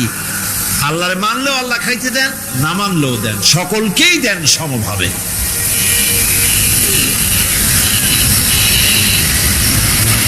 6 নম্বরে হচ্ছে কারো প্রয়োজন পূরণের জন্য যদি ধার দেওয়া হয়, যদি কাউকে ধার দেন, ধার করার জন্য বারবার তাকে টাকাটা দেওয়া যাবে না। একথা শুনে যারা ঋণগ্রস্ত আছেন তারা আবার এই সুবিধাটা নিয়েন না। সামর্থ্য থাকতে যদি যার কাছ থেকে ধার এনেছেন তাকে যদি কষ্ট দেন, অবশ্যই আল্লাহর কাছে আসামি হতে হবে কিয়ামতের দিন, কোনো সন্দেহ নাই। আর যে ব্যক্তি ধার দিয়েছেন তিনি যদি বুঝতে পারেন যে এই লোকটি আসলেই নিয়ত ভালো কিন্তু দিতে পারতেছে না, তাহলে এমন লোককে বারবার টাকাটা দিতে আল্লাহ নিষেধ করেছেন। তাকে শরম দিও না, তাকে সময় দাও। وَإِنْ كَانَ ذُو عُسْرَةٍ فَنَذِرَةٌ إِلَى مَيْسَرَةٍ وَأَنْ تَصَدَّقُوا خَيْرٌ لَكُمْ إِنْ كُنْتُمْ تَعْلَمُونَ। ঋণগ্রস্ত ব্যক্তির আর্থিক আর্থিক অবস্থা খারাপ হলে সচ্ছল হওয়া পর্যন্ত তাকে সময় দাও, আর তাকে যদি ক্ষমা করে দিতে পারো সেটা তো অনেক ভালো কথা।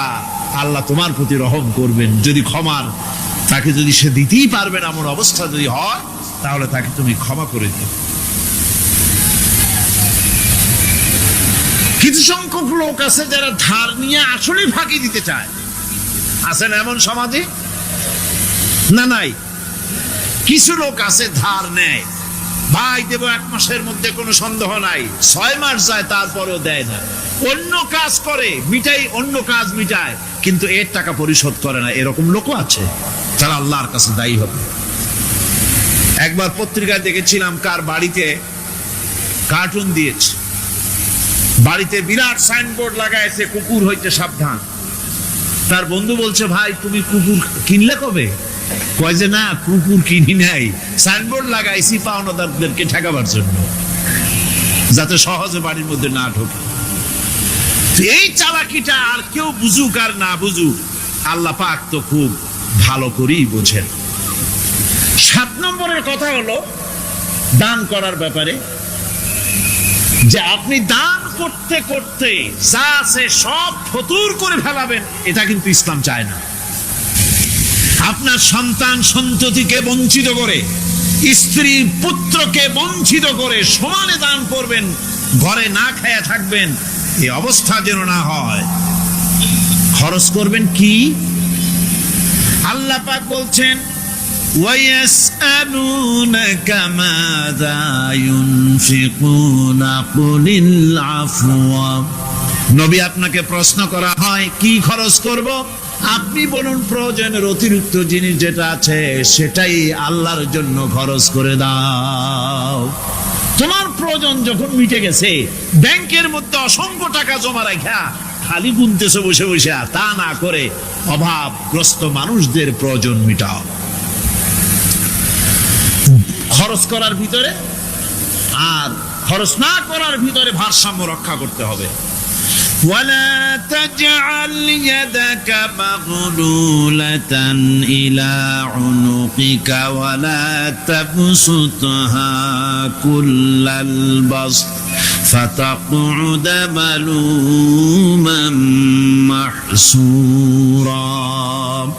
তোমাদের দানের হাত গুটায় একেবারে গলার সাথে বেঁধে রেখো না, আবার এমন বেশি ছেড়েও দিও না, কারণ এর ফলে তোমাকে অনুতপ্ত হওয়া লাগতে পারে, কার্পণ্যতাও না হয়, আর দ্বিতীয় মতো দিয়ে সব ফতুরু না হয়ে যাও। দুটোর মধ্যে ব্যালেন্স হতে হবে। আর 8 নম্বরে কথা হচ্ছে যেই দানের উপযুক্ত কারা।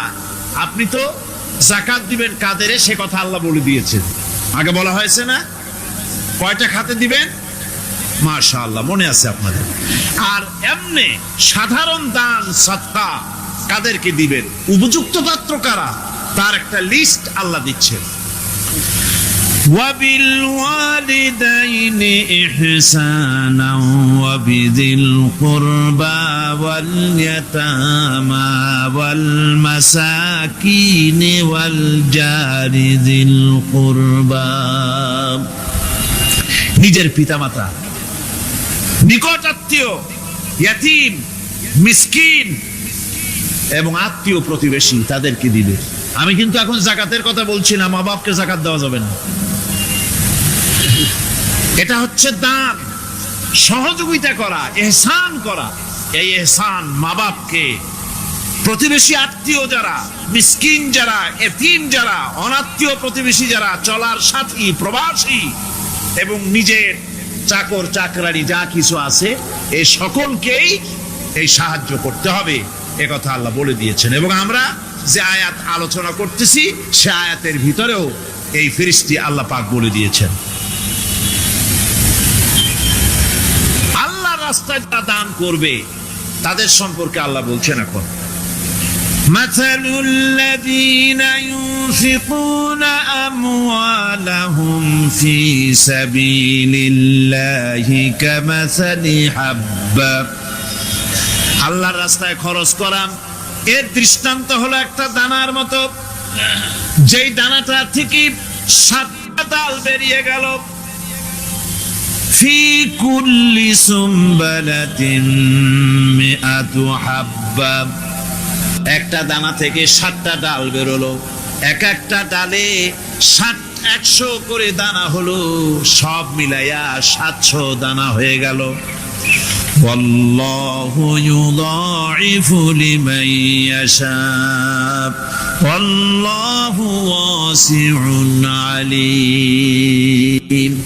আল্লাহ পাক বলেন এই পৃথিবীতে একটা দানায় 700 দানা যে আল্লাহ রাব্বুল আলামিন তোমার হাতে ধরায় দিলেন, সে আল্লাহ পাকের ব্যাংকে যদি টাকা জমা রাখো, আল্লাহর রাস্তায় যদি খরচ করো, 700 গুণ বাড়াইয়া আল্লাহ তোমার হাতে ধরাইয়া দিবেন।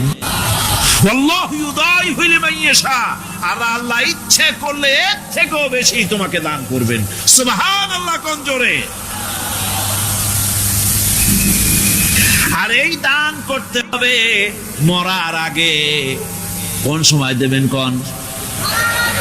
আমার দেশে বহু মুসলমান আছে যারা বলে হুজুর আসি আপনাদের পিছনে, যা বলেন আসি, জীবন দিয়া দেব।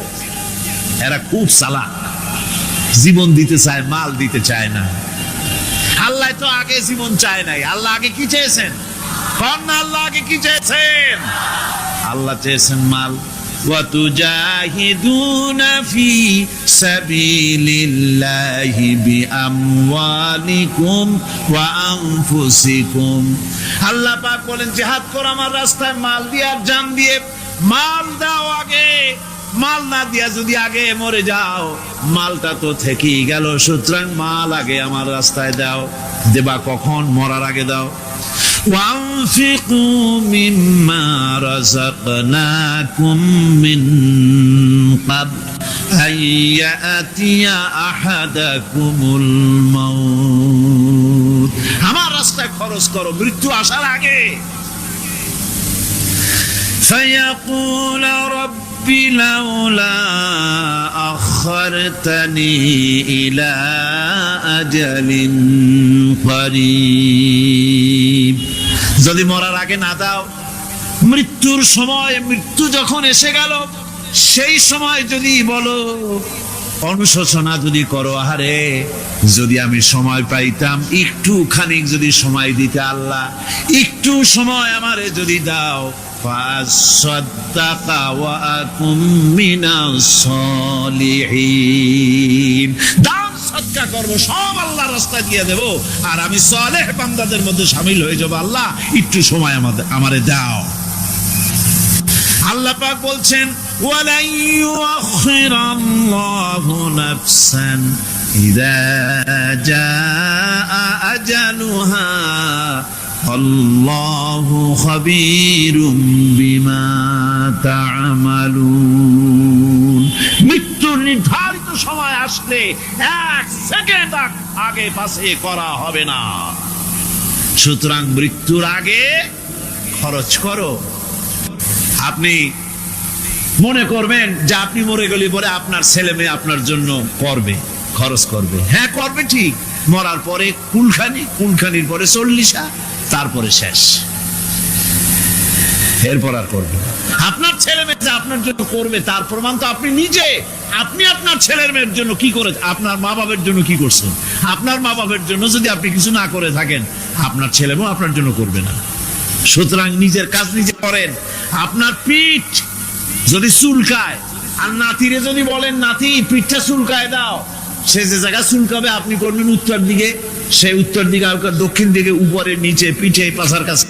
যে জায়গায় আঙ্গুল দেবে আপনি করবেন ওখানে না, আবার আরেকটু উপরে দাও, আরেকটু পাশে দাও, জায়গা মতো পড়বেই না।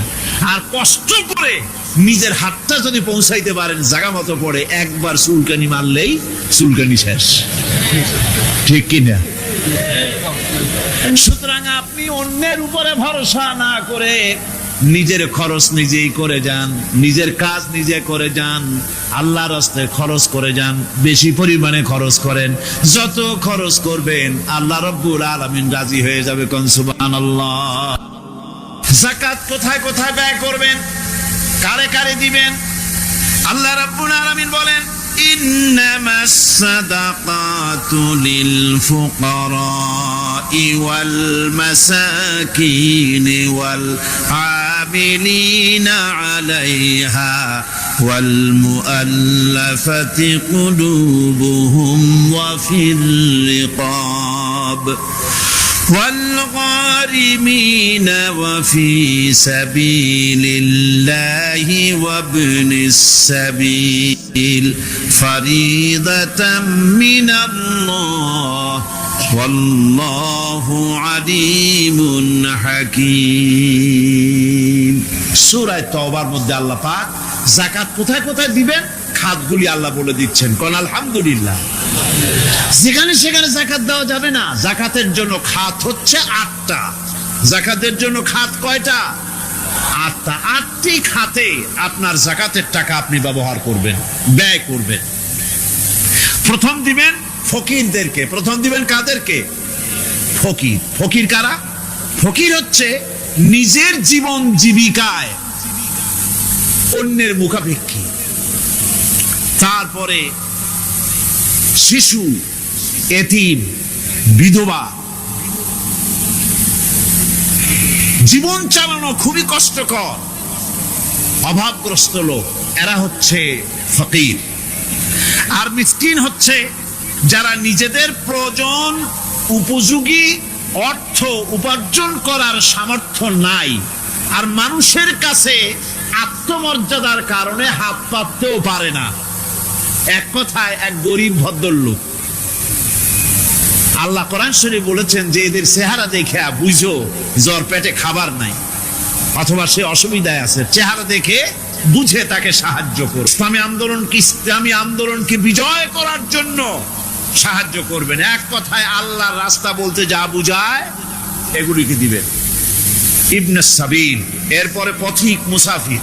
পথিক মুসাফির সে যদি বাড়িতে ধনী থাকে, ঢাকায় ধনী, কিন্তু চট্টগ্রামে এসে সর্বহারা হয়ে গেছে, টাকা পয়সা সব লুটপাট হয়ে গেছে, এখন বাড়ি ফেরার উপায় নাই, যাকাতের টাকা দিয়ে তাকে সাহায্য করা যেতে পারে। এই 8টি খাতে এভাবে যাকাত দেওয়ার জন্য আল্লাহ খাত সৃষ্টি করেছেন। কয়টা খাত হলো? 8টা খাত। টাকায় টাকা টানে। একজনে শুনছিল টাকায় টাকা টানে, সে মনে করলো কেমনে টাকায় টাকা টানে। তারপরে সে এক ব্যাংকের সামনে গিয়ে অনেক টাকার মধ্যে নিজের একটা টাকা ছুঁড়ে মেরেছে। ঘন্টা 2 দাঁড়ায় আছে, দেখে যে তার টাকা আসে না। তখন ব্যাংকের দারোয়ান এসে পিছন থেকে গলাটা ঠেসে ধরছে, বেটা তুমি চোর নাকি, না হাইজাকার, না মাস্তান, না চাঁদাবাজ? কয় যে না, আমি এর কোনোটাই না। তাহলে এই পজিশন নিয়ে দেখতেছো কি? কয় যে আমি শুনছিলাম টাকায় টাকা টানে, সেজন্য আমার পকেটে একটা টাকা ছিল, ওই যে কেশিয়ার টাকাগুলি গুনতেছে ওইখানে মারলাম, দেখিনি টাকা, আমার টাকায় কিছু টাকা টাইনে আনে। এতক্ষণ দাঁড়ানো, আমার টাকা তো টানলই না, আমার যে একটা টাকা তাও আসে না। দারোয়ান বলছে, বেটা তুমি ঠিকই শুনেছো, টাকায় টাকা ঠিকই টানে, ওই অনেকগুলা টাকা তোমার একটা টাকারে এমন ভাবে টাইনিয়া ধরছে, বাইরে আবার উপায় নেই। সুদভিত্তিক অর্থ ব্যবস্থায় গরিবরা এভাবে শোষিত হয়। শোষিত হয় কারা? গরিবরা। সিনেমা কারা বানায়? ধনীরা। শোষিত হয় কারা? গরিবরা। লক্ষ্য করেন, টাকা আল্লাহর কথা কত বাস্তব। ধনীরা সিনেমা বানায়, শোষিত হচ্ছে গরিবেরা। রিক্সা চালায়, ঠেলা গাড়ি চালায়, মাথার ঘাম পায়ে ফেলেছে, পরিশ্রান্ত হয়েছে, বিকাল বেলায় সেই টাকা নিয়ে যাচ্ছে বাজার করতে। সিনেমা হলের সামনে যায় দেখে সর্বনাশ, যুবক একটা যুবতীর জড়ায় ধরছে 2 হাত দিয়া, নিচে লেখা কি যে প্রেম আর কত যে জ্বালা। বেচারা গরিব মানুষ মাথা গরম হয়ে গেছে এটা দেখিয়া, যে বাইরে যদি এত জ্বালা, ভিতরে না জানি কত মজা। যে টাকা দিয়ে চাউল কিনতো সেই টাকা দিয়া টিকিট কিনে সিনেমায় ঢুকলো। এর মাথা ঘামানো পয়সাগুলি পাইলো কে? বড় লোকই পেল। বড় লোকেরা ব্যাংকে টাকা রাখে, গরিব মানুষেরা ব্যাংক থেকে টাকা লোন নেয়। কৃষি লোন নিল, গরু কিনলো, বীজ কিনলো, সার কিনলো, আকাশ থেকে বৃষ্টি হলো না, অনাবৃষ্টি অতিবৃষ্টি খরার কারণে ফসল হলো না, ব্যাংক কি তার লোন মাফ করবে, তার সুদ মাফ করবে? শেষ পর্যন্ত গরুটা বেচা, মায়ের হাতের বউর হাতের শেষ চুড়ি গাছা বিক্রি করে লোন পরিশোধ করলো। বড় লোকের টাকা ওখানে ছিল, ওই টাকায় আরো টাকা গিয়ে জমলো, আর গরিব ফতুর হয়ে গেল। এই জন্য আল্লাহ পাক বলেছেন সুদ হচ্ছে ওয়াহাল্লাল্লাহুল বায়া ওয়া হাররামা রিবা। আল্লাহ পাক ব্যবসাকে করেছে হালাল, সুদকে করেছেন হারাম। এই সুদের মধ্যে 70টি গুনাহ, তার ছোট্ট গুনাহ হলো নিজের মায়ের সাথে জিনা করা। জোরে কোন নাউজুবিল্লাহ। মায়ের সাথে জিনা করার চাইতেও নিকৃষ্ট, এটা হলো ছোট গুনাহ। টের পাইছেন? এটাই হলো ছোট গুনাহ। তাহলে বড় গুনাহ কি? বড় গুনাহ হচ্ছে আল্লাহ আর তার রাসূলের সাথে যুদ্ধ করা। নাউজুবিল্লাহ পড়ে। সুতরাং এই সুদ ভিত্তিক অর্থ ব্যবস্থার, এই সুদ ভিত্তিক অর্থ ব্যবস্থাকে নির্মূল করে দিয়ে ইসলাম যাকাত ভিত্তিক অর্থ ব্যবস্থা কায়েম করেছিল, যার ফলে মানুষ খেয়ে পরে সুখে শান্তিতে বসবাস করেছে। চুরি নাই, ডাকাতি নাই, জেনা নাই, ব্যভিচার নাই, হত্যা নাই, ধর্ষণ নাই। এমন এক সময় এসেছিল কোরআনে কারিমের বরকতে, যাকাত ভিত্তিক অর্থনীতির বরকতে, এমন এক সময় এসেছিল ময়দানে ঢোল পিটানো হতো বাজারে বাজারে, যাকাত কে নেবে, যাকাত কে নেবে, যাকাত কে নেবে। একজন মানুষও খুঁজে পাওয়া যায় নাই যে বলবে যাকাত আমার দরকার। গল্প করলাম? এটা কি গল্প? এটা বাস্তব। হযরত ওমর বিন আব্দুল আজিজ রাহমাতুল্লাহ আলাইহির জামানায় সাদকার টাকা নিয়ে 3টি দিন একজন ঘুরেছেন গ্রামে গ্রামে, ময়দানে ময়দানে। একটা গরিব খুঁজতেছেন সদকার টাকা দেবে, গরিব খুঁজে পাওয়া যায় না। ক্লান্ত শ্রান্ত হয়ে মরুদ্যানের ভিতরে আরাম করতেছেন, এমন সেখানে আর একটা লোক আসছে, ধুলা মলিন বড় একটা বস্কা তার সাথে।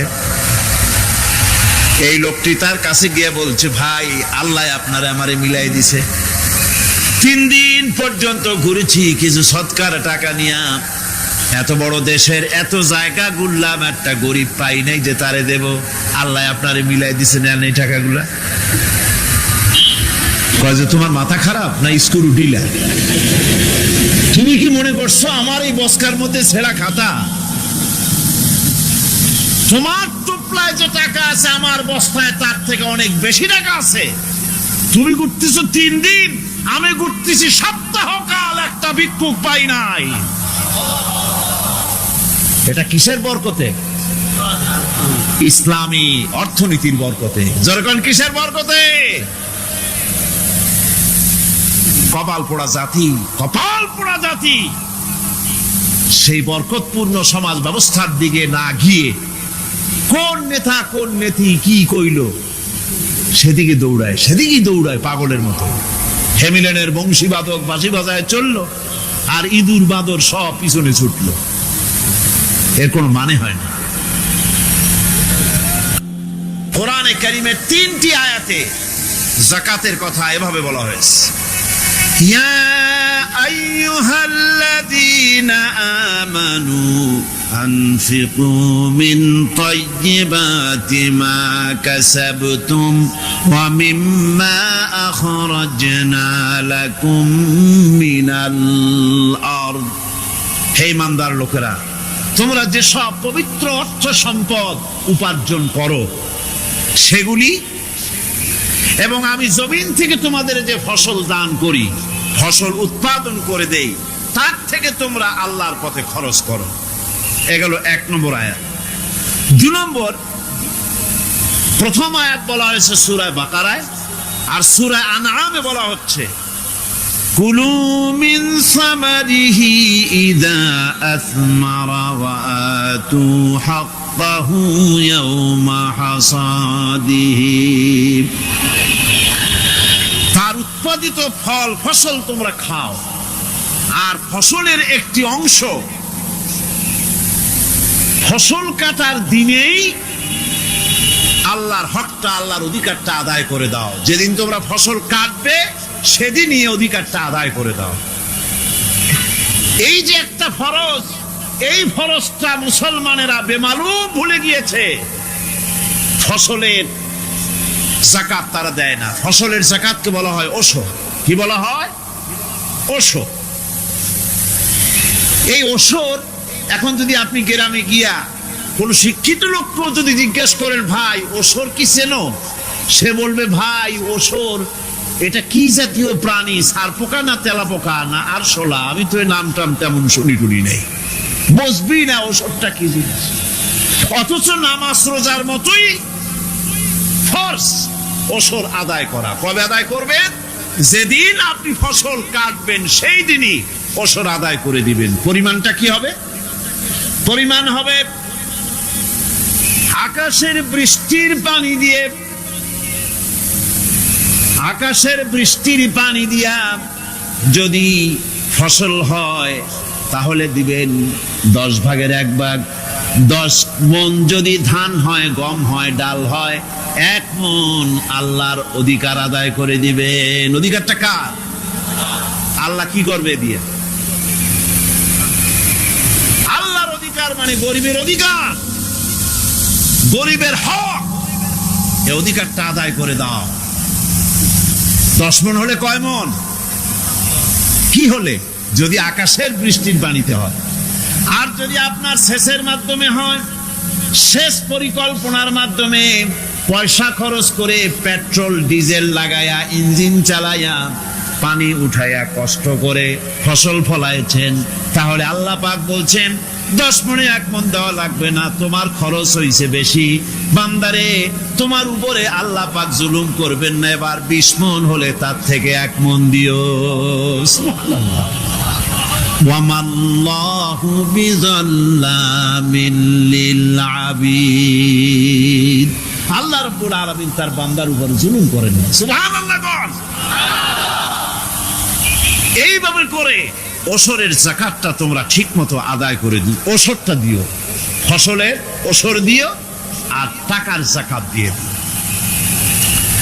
যারা এটা দিবে না তাদের সম্পর্কে আল্লাহ পাক সূরা তওবার ভিতরে বলেছেন, ওয়াল্লাযীনা ইয়াকনিজুনা আয-যাহাবা ওয়াল ফিদ্দাতা ওয়া লা ইউনফিকুনাহা ফি সাবিলিল্লাহি ফাবাশশিরহুম বিআযাবিন আলীম।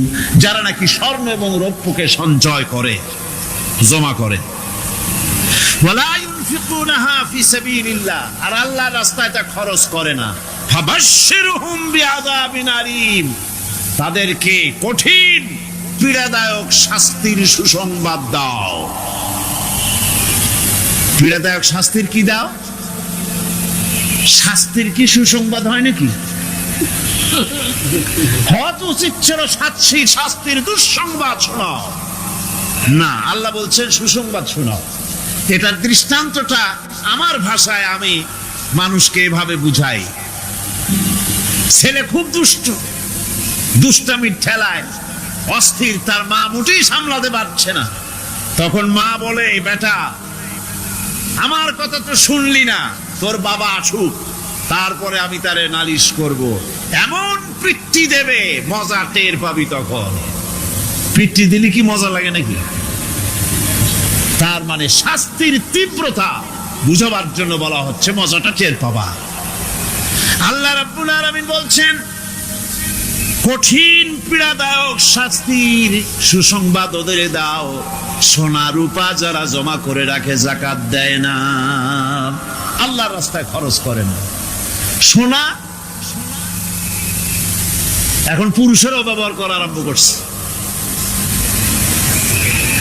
অবশ্য চিটাগংয়ে এমন কাম শুরু হয় নাই। ছাত্র, শিক্ষক, অফিসার গলা একটা সোনার চেন, শীতের দিনেও সামনের বোতাম খুলে রাখে যাতে চেনটা সকলে দেখে। মিয়া সাহেব, এটা সোনার চেন না, জাহান্নামের আগুনের শিকল পড়েছ। পুরুষের জন্য এক রত্তি সোনাও হারাম। তোমার শরীরের সৌন্দর্য বাড়াবার জন্য স্বর্ণ ব্যবহার করতে পারবা না। স্বর্ণরৌপ্য জমা করলো আর আল্লাহর রাস্তায় খরচ করলো না।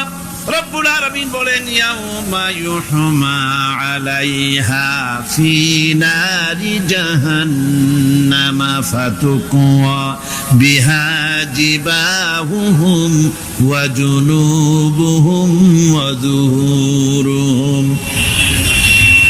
একদিন আসবে এমন যেদিন এই সঞ্চিত ধনরাশি সোনা দানাগুলি জাহান্নামের আগুন দিয়ে জ্বালানো হবে। আর জাহান্নামের আগুন দিয়ে জ্বালায়া এইগুলি দিয়ে তার পিঠের উপরে আর পাঁজরে সিল মারা হবে জাহান্নামের আগুন দিয়া।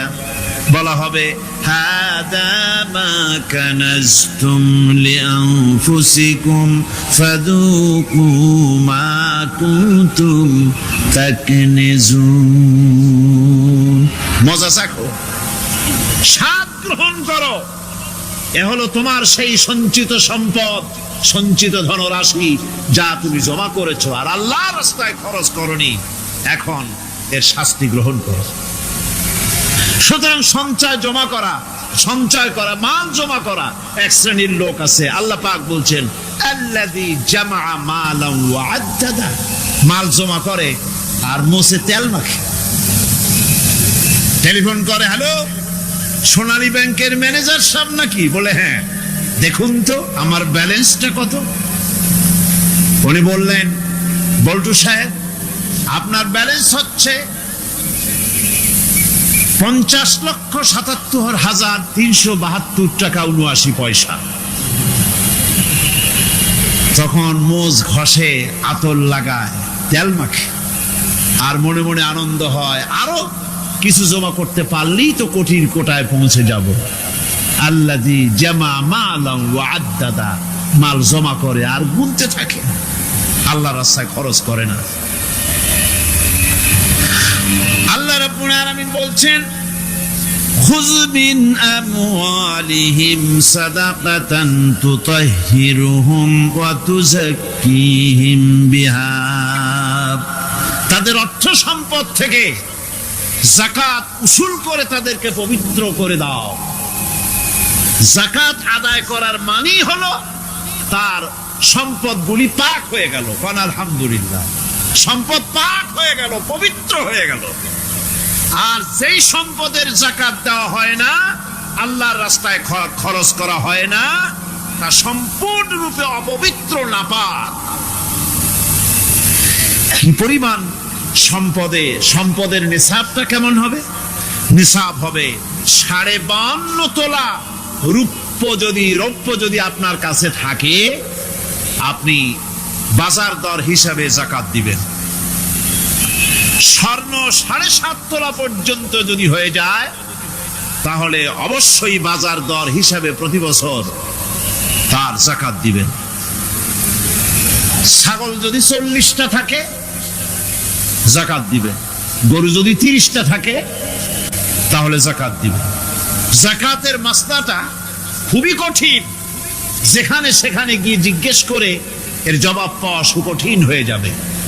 এই জন্য মাল পবিত্র করার জন্য, জাহান্নামের কঠিন শাস্তি থেকে বাঁচার জন্য আমি আপনাদেরকে উপদেশ দেব, সাজেশন করব, পরামর্শ দেব একটা বই পড়ার জন্য। বইটা লেখক হচ্ছেন আল্লামা ইউসুফ আল কারজাবি। বর্তমান আসরে, এই বর্তমান বিশ্বের একজন সাহসী মুফাক্কির ইসলাম, কাতার ইউনিভার্সিটির শরিয়া ফ্যাকাল্টির ডিন। তার লেখা ফিকহুজ যাকাত, এই আরবি, বিশাল এই আরবি গ্রন্থের অনুবাদ করেছেন অনুবাদ রাজ্যের রাজা। এদেশে ইসলামী আন্দোলনের এই ভূখণ্ডের পুরোধা ইসলামী আন্দোলনের বর্তমান সব নেতাদের উস্তাদ আল্লামা হযরত মাওলানা আব্দুর রহিম সাহেব রাহিমাহুল্লাহ, আল্লাহ তাকে জান্নাতুল ফেরদাউসের মেহমান বানায় নিকজরে কোন আমিন। তিনি এটার অনুবাদ করেছেন ইসলামে যাকাতের বিধান। ইসলামে, নামটা মনে রাখেন, ইসলামে যাকাতের বিধান। ইসলামী ফাউন্ডেশন বইটা বের করেছে, এত বড় 2টি খণ্ড। এই বইটি আপনারা সংগ্রহ করবেন। আল্লাহ রাব্বুল আলামিনকে জানতে চায়, চিনতে চায়, তার পদ্ধতি হচ্ছে তার সৃষ্টিকে জানা। তার সৃষ্টির মাধ্যমে তাকে চেনা যাবে। আল্লাহ পাক বলেন, আল্লাযীনা ইয়াযকুরুনাল্লাহা কিয়ামান ওয়া কুউদান ওয়া আলা জুনুবিহিম ওয়া ইয়াতাফাক্কারুনা ফী খালকিস সামাওয়াতি ওয়াল আরদ রব্বানা মা খালাকতা হাযা বাতিলা সুবহানাকা ফাকিনা আযাবান নার। الذين يذكرون الله قياما وقعودا وعلى جنوبهم, যারা দাঁড়িয়ে, বসে, শুয়ে, এক কথায় সর্বাবস্থায় যারা আল্লাহ পাককে স্মরণ করে, তার আকাশ এবং জমিন সৃষ্টির ব্যাপারে চিন্তা ভাবনা করে, রাত এবং দিনের পরিবর্তনের চিন্তা করে, তার সৃষ্টি নৈপুণ্যতা নিয়ে যারা গবেষণা করে, তারাই হচ্ছে আল্লাহ পাকের খাঁটি বান্দা।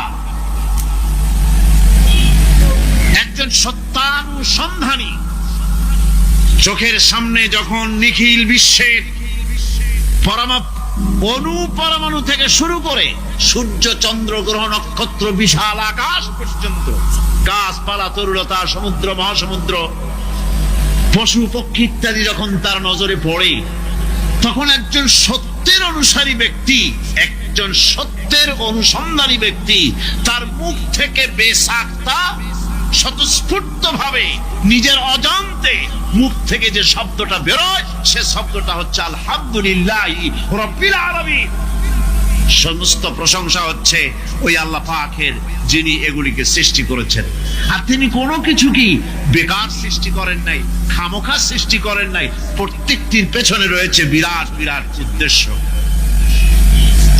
এখানে মানুষের সবচাইতে বড় ভ্রান্তি, মানুষের সবচাইতে বড় ভুল, সেটা হলো এই, দুর্ভাগ্যজনক ভাবে সকল সৌন্দর্যের মহাশিল্পী আল্লাহ পাককে মানুষ ভুলে যায়। তারা প্রশংসা করে নদীর, প্রশংসা করে নারীর অঙ্গ প্রত্যঙ্গ নিয়ে তারা কবিতা লেখে, নারীর সৌন্দর্য নিয়ে কবিতা লেখে, সাহিত্য রচনা করে, সূর্য নিয়ে, চন্দ্র নিয়ে, চাঁদের মায়াবী জ্যোৎস্না নিয়ে, এর সুন্দর সুষমা নিয়ে কবিতা লেখে, প্রজাপতির রং দিয়ে গান তৈরি করে, ফুলের সৌন্দর্য এবং তার সৌরভ দেখে মানুষ পাগল হয়ে যায়। এগুলির পিছনে গান, সাহিত্য ইত্যাদি কবিতা রচনা করে। কিন্তু এই সৌন্দর্য যিনি সৃষ্টি করেছেন সে আল্লাহ পাককে বেমালুম ভুলে যায়। সেই জন্যে স্রষ্টার প্রশংসা করতে হবে। আল্লাহ পাক শিখাচ্ছে, শুরুতেই শিখাচ্ছে আলহামদুলিল্লাহি রাব্বিল আলামিন। পড়েন সবাই, আলহামদুলিল্লাহি রাব্বিল আলামিন। এখানে আল্লাহ প্রশংসা কার বলুন, কার? আল্লাহ নয়, আল্লাহ পাকের প্রশংসা। আল্লাহ হচ্ছে ইসমে জাত। আল্লাহ কি? ইসমে জাত। কোন ধরনের অনুবাদ দিয়ে আল্লাহ শব্দের ব্যাখ্যা বোঝানো যাবে না। আল্লাহ এটাকে যদি সৃষ্টিকর্তা লেখা হয় তাহলে আল্লাহ শব্দের হক আদায় হবে? সৃষ্টিকর্তা বলতে তো বুঝাই যায়, তা তো আছে খালেক, সৃষ্টিকর্তা না, সে নাম কি? খালেক, আল্লাহ। এটাকে কোনো অনুবাদ দিয়ে সৃষ্টিকর্তা বলে বোঝানো যাবে না। আল্লাহ হচ্ছেন এমন, পৃথিবীতে যত ধর্মের লোকেরা তাদের স্রষ্টাকে ডাকে, কেউ বলে ভগবান, কেউ বলে ঈশ্বর, কেউ বলে পরমেশ্বর, কেউ বলে বিধাতা, কেউ বলে গড, কেউ বলে জিহোবা। বলেন এরকম? কথা না বললে বুঝিবি বলে। এর প্রত্যেকটি শব্দের প্রতিশব্দে স্ত্রীলিঙ্গে অন্য শব্দ আসবে। ভগবান বললে কি হবে? ভগবতী। ঈশ্বর বললে ঈশ্বরী। পরমেশ্বর বললে পরমেশ্বরী। বিধাতা বললে বিধাত্রী। গড বললে গডেস আসবে। এখন গড আরো বেকায়দা। গডটারে যদি উল্টায় দেন, এমন সর্বনাশ হবে যা বলার মতন। আর এই শব্দ দিয়েও বোঝার উপায় নাই যে তারা কি বলতে চায়। শব্দকে খণ্ডিত যদি করা হয় তাও বোঝা যাবে না যে কি বলতে চায়। অথচ আল্লাহ পাক হচ্ছেন, আল্লাহ পাকের নাম হচ্ছে এমন একটি নাম, আমাকে যদি কেউ বলে যে অন্য কোনো ব্যাখ্যা চাই না, আল্লাহ দিয়ে আল্লাহরে বুঝায় দেন, তো আল্লাহ দিয়ে আল্লাহরে বুঝানো যাবে। এরকম কোরআনে কারীমের মধ্যে আল্লাহ আয়াতে কারিমা সেট করে রেখেছেন। সুবহানাল্লাহ। যদি আপনারা বলেন আমাকে যে আল্লাহ দিয়ে আল্লাহর পরিচয় করায় দেন, তো আমি বলবো আল্লাহ রাব্বুল আলামিন কোরআনে কারীমের মধ্যে বলেছেন, আল্লাহু লা ইলাহা ইল্লা হুয়াল হাইয়ুল কাইয়্যুম। কোন সূরায় আছে? কোন আয়াতে? আয়াতুল কুরসি। পড়তে ইচ্ছা করে না? পড়েন আমার সাথে। আল্লাহু লা ইলাহা ইল্লা হুয়াল হাইয়ুল কাইয়্যুম। আল্লাহ হচ্ছেন তিনি, যিনি ছাড়া কোনো উপাস্য নাই, কোনো ইলাহা নাই, কোনো মাবুদ নাই, যিনি ছাড়া আর কোনো ইবাদতের মালিক নাই। আর যিনি হচ্ছেন সদা জাগ্রত চিরঞ্জীব, সার্বভৌমত্বের একচ্ছত্র মালিক, যিনি সদা জাগ্রত চিরঞ্জীব, তিনি হচ্ছেন আল্লাহ। এখন কেউ যদি বলেন আল্লাহ অক্ষর কি, এক একটা অক্ষর বাদ দিয়া আল্লাহরে চিনায় দেন, তাও চিনানো যাবে। আল্লাহর প্রথম অক্ষর যদি বাদ দেন কি থাকবে? কোরআনে কারীম বলছে তা দিয়েও বোঝা যাবে। লিল্লাহি মা ফিস সামাওয়াতি ওয়া মা ফিল আরদ। আল্লাহ হচ্ছেন তিনি যার জন্য আকাশ আর জমিন, আকাশ এবং জমিনের একচ্ছত্র মালিক। এর মাঝখানে যা কিছু আছে সব কিছুর মালিকানা যার হাতের মুঠায়, তিনি আমার আল্লাহ। তিনি কে? আল্লাহ। এরপরে যদি বলেন আর একটা নাম ছেড়ে দেন, আলিফ ছাড়লাম, একটা নাম ছেড়ে দিলাম, তাহলে কি থাকলো? লাহ থাকলো, দুইটা অক্ষর থাকলো লাহু। এই লাহু দিয়েও আল্লাহ রাব্বুল আলামিনের সিফাতকে, তার গুণকে বোঝা যাবে। লাহু মাকালিদুস সামাওয়াতি ওয়াল আরদ। আল্লাহ পাক বলেন আসমান এবং জমিনের রিজকের চাবিকাঠি আল্লাহ পাকের হাতে, যাকে খুশি তিনি পর্যাপ্ত রিজেক দান করেন।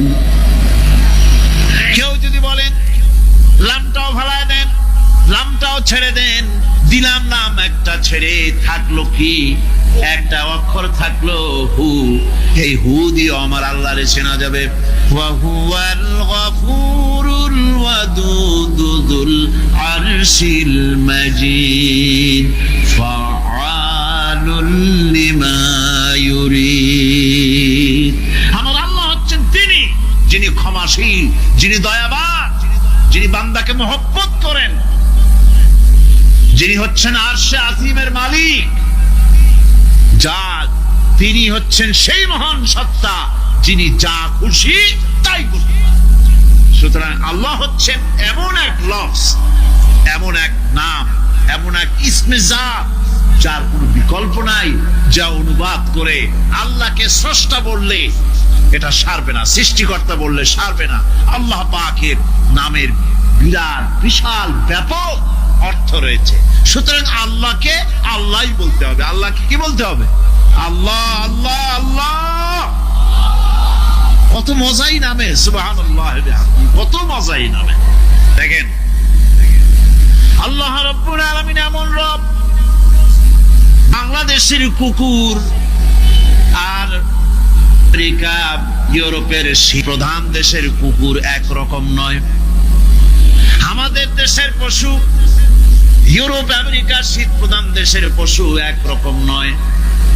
তার কারণ হলো আমাদের দেশে শীত কম, নাতিশীতোষ্ণ অঞ্চলের মধ্যে খানিকটা পড়ে যায়। এখানে পশুদের গায়ে কম পশম থাকলে কোনো অসুবিধা নাই। ভেড়া, ঘোড়া, কুকুর, বন্য প্রাণীকে কেউ তো কম্বল দেয় না, ল্যাপ দেয় না, রাজাই দেয় না, খাতা দেয় না, চাদর দেয় না। আল্লাহ রব্বুল আলামিন তিনি এমন রব, শীত প্রধান দেশের পশুদের গায়ে পশম দিয়া চিরস্থায়ী কম্বল জড়ায় দিয়েছেন।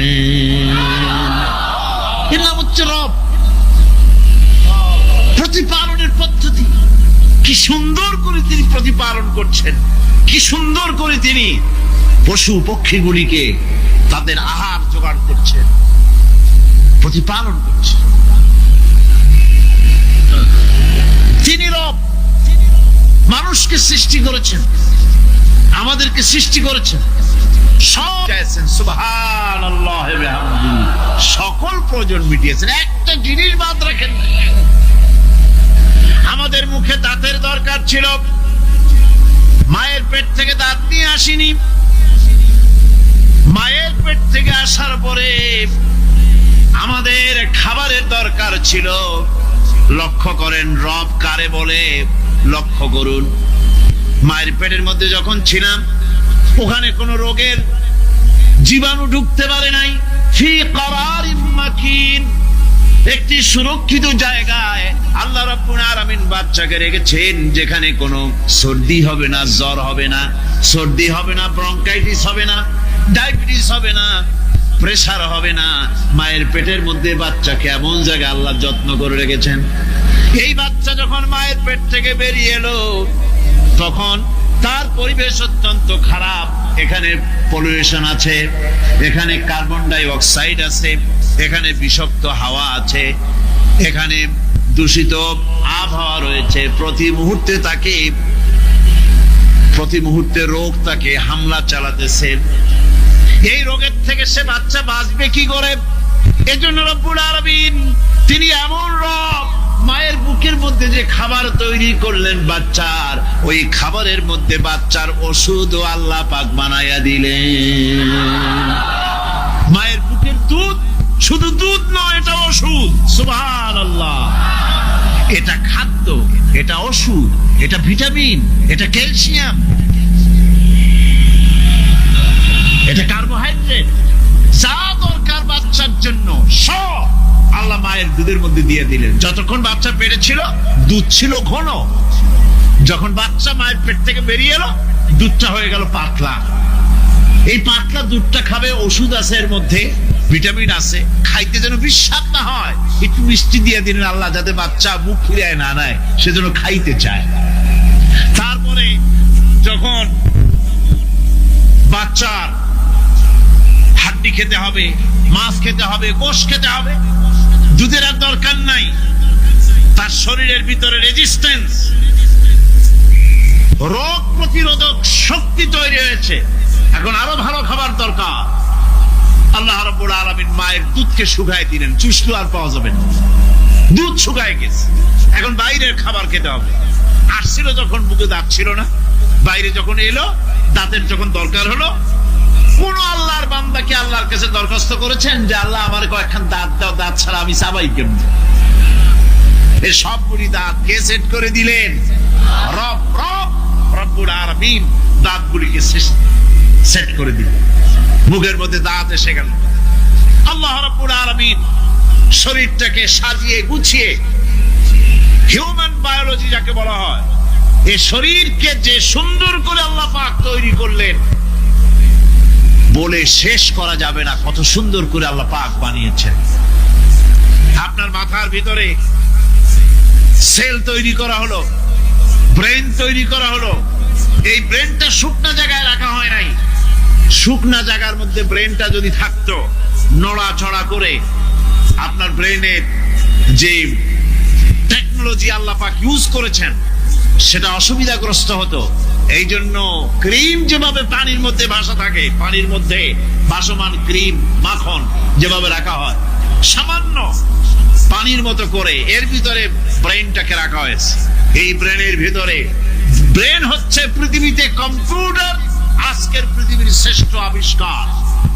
কিন্তু মানুষের মাথায় যে কম্পিউটার আল্লাহ পাক দান করেছেন, এই কম্পিউটারের সামনে দুনিয়ার কম্পিউটার এতিম। এবার লন্ডন গিয়েছিলাম, প্রত্যেক বছর 1.5 মাস 2 মাস সময় পাই, কিন্তু আপনারা দোয়া করেছেন এখন পার্লামেন্টে সময় দিতে হয় বেশি। বিদেশের সফর কমে গিয়েছে। 10 দিনের জন্য গিয়েছিলাম, ওরা আমাকে একটা ডায়েরি দিল।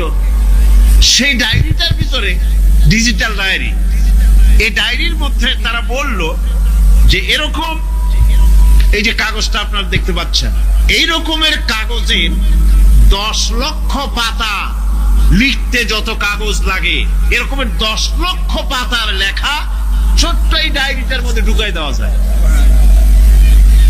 10,000 টেলিফোন নাম্বারের মেমোরিতে তুলে দেওয়া যায়। এটা হচ্ছে লেটেস্ট আবিষ্কার। কিন্তু আল্লাহ পাক মানুষের যে ব্রেনটা তৈরি করলেন, পৃথিবীতে যা আছে এ সব কিছু একটা মানুষের ব্রেনের মধ্যে, সমস্ত তত্ত্ব, সমস্ত ফ্যাক্টস মানুষের মেমোরির ভিতরে ঢুকাবার পরেও আরো লক্ষ লক্ষ জায়গা বাকি থেকে যাবে, শূন্য থেকে যাবে, যা পূরণ হওয়ার নয়।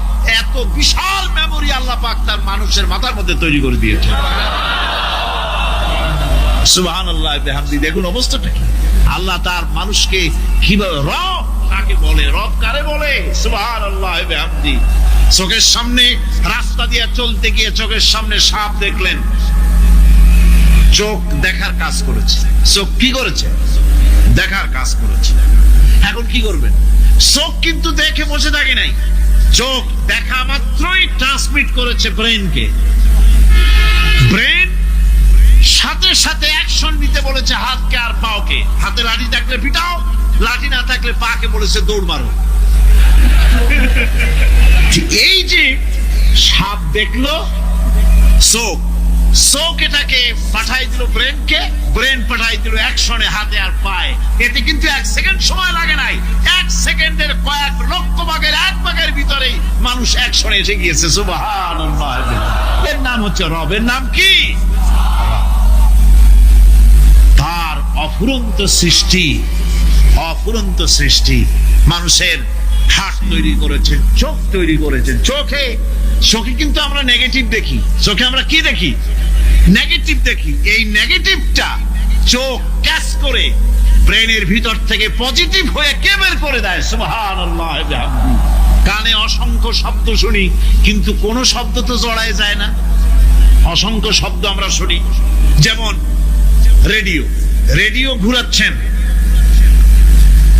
9 ব্যান্ড রেডিও অথবা এর থেকেও বেশি ব্যান্ডওয়ালা রেডিও। আপনি যখন ঘুরাচ্ছেন কোন সেন্টার ধরার জন্য, অনেক সময় 4-5টা সেন্টার জড়ায় যায় না? জড়ায় কিনা? 4-5টা সেন্টার জড়ায় যায়, সর্বনাশ হয়ে যায়। কোনটা থেকে কোনটা শুনবে? তো এইরকম করে আপনার কানের ভিতরে শব্দগুলি সব জড়াইয়া পাকাইয়া আপনার কানের মধ্যে একটা বিশ্রী আওয়াজ সৃষ্টি করে দিতে পারত। কে স্তরে স্তরে শব্দগুলিকে শোনার ব্যবস্থা করেছে। আপনার জিহ্বার ভিতরে হাজারো রকমের স্বাদ গ্রহণ করার জন্য একটা জিহ্বায় এতগুলি টেস্ট নেওয়ার ক্ষমতা কে তৈরি করে দিলেন? আল্লাহ রাব্বুল আলামিন। সুবহানাল্লাহ বিহামদি। তিনি হচ্ছেন রব, যিনি মানুষের প্রতিপালন সৃষ্টি করেন এবং প্রতিপালন করেন, এমনি এমনি ছেড়ে দেন। এরপরে মানুষের সব প্রয়োজন তিনি মিটিয়েছেন। মানুষের জীবন ধারণের জন্য সব থেকে বড় প্রয়োজন পানি। সবচেয়ে বড় প্রয়োজন কি? পানি। জোরে কোন কি? পানি। জীবনের জন্য পানি এবং আর্দ্রতা, এই দুটি জিনিস অপরিহার্য, এছাড়া জীবন বাঁচবে না।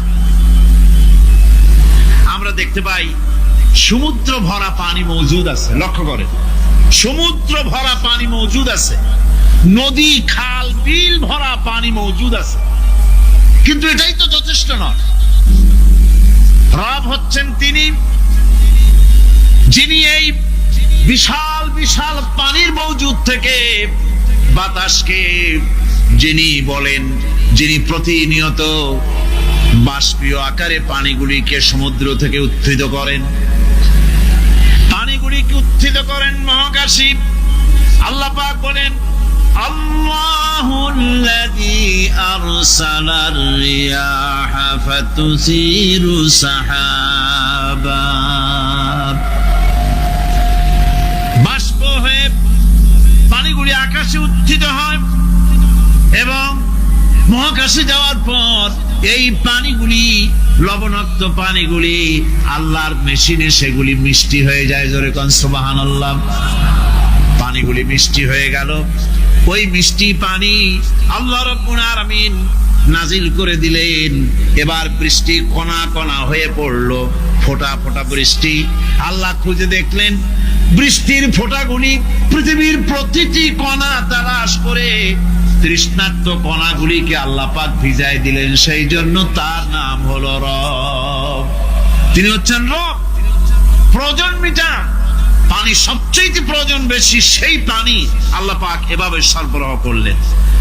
জমিনের চারিদিকে নদী নালা রেখেছেন, জমিনকে আর্দ্র করেছেন, জমিনের ভিতরের পানি মিষ্টি করেছেন। টিউবওয়েল মারলে পরে, পাম্প করলে পরে ভিতর থেকে মিঠা পানি আল্লাহ পাক বের করে দেন। সুবহানাল্লাহ। এই মিষ্টি পানির ব্যবস্থা করেছেন। এরপরে তিনি ওই আল্লাহ পাক মিষ্টি পানির ব্যবস্থা করে বৃষ্টির মাধ্যমে পৃথিবীতে ফসল উৎপাদনের ব্যবস্থা করে দিলেন। সেজন্য আল্লাহ পাক কোরআনে কারীমের মধ্যে বলেছেন, ওয়াজআলনা মিনাল মাই কুল্লা শাইইন হাই, পানি দ্বারাই আমি সব বস্তুকে সজীব রাখি। বৈশিষ্ট্যের দিক থেকে পানির রয়েছে অনেক গুণ, আশ্চর্য গুণ। পৃথিবীর ৭৫% হচ্ছে পানি। আকাশ থেকে অর্থাৎ চাঁদ থেকে যখন চাঁদে ভ্রমণকারীরা যখন ছবি তুলেছে, তো সেই ছবিতে ব্লু রং এসেছে বেশি, সবুজ এসেছে কম। সবুজ হলো গাছপালা, আর ব্লু হচ্ছে পানি। সমুদ্রের পানির রং হচ্ছে নীল। মানুষের শরীরের ভিতরে ৬০% পানি, গাছের মধ্যে রয়েছে পানি। পানি ছাড়া পৃথিবীর বাঁচার কোনো পথ নাই। আবার দেখেন, প্রচন্ড শীতের কারণে, ঠান্ডার কারণে যেসব এলাকায়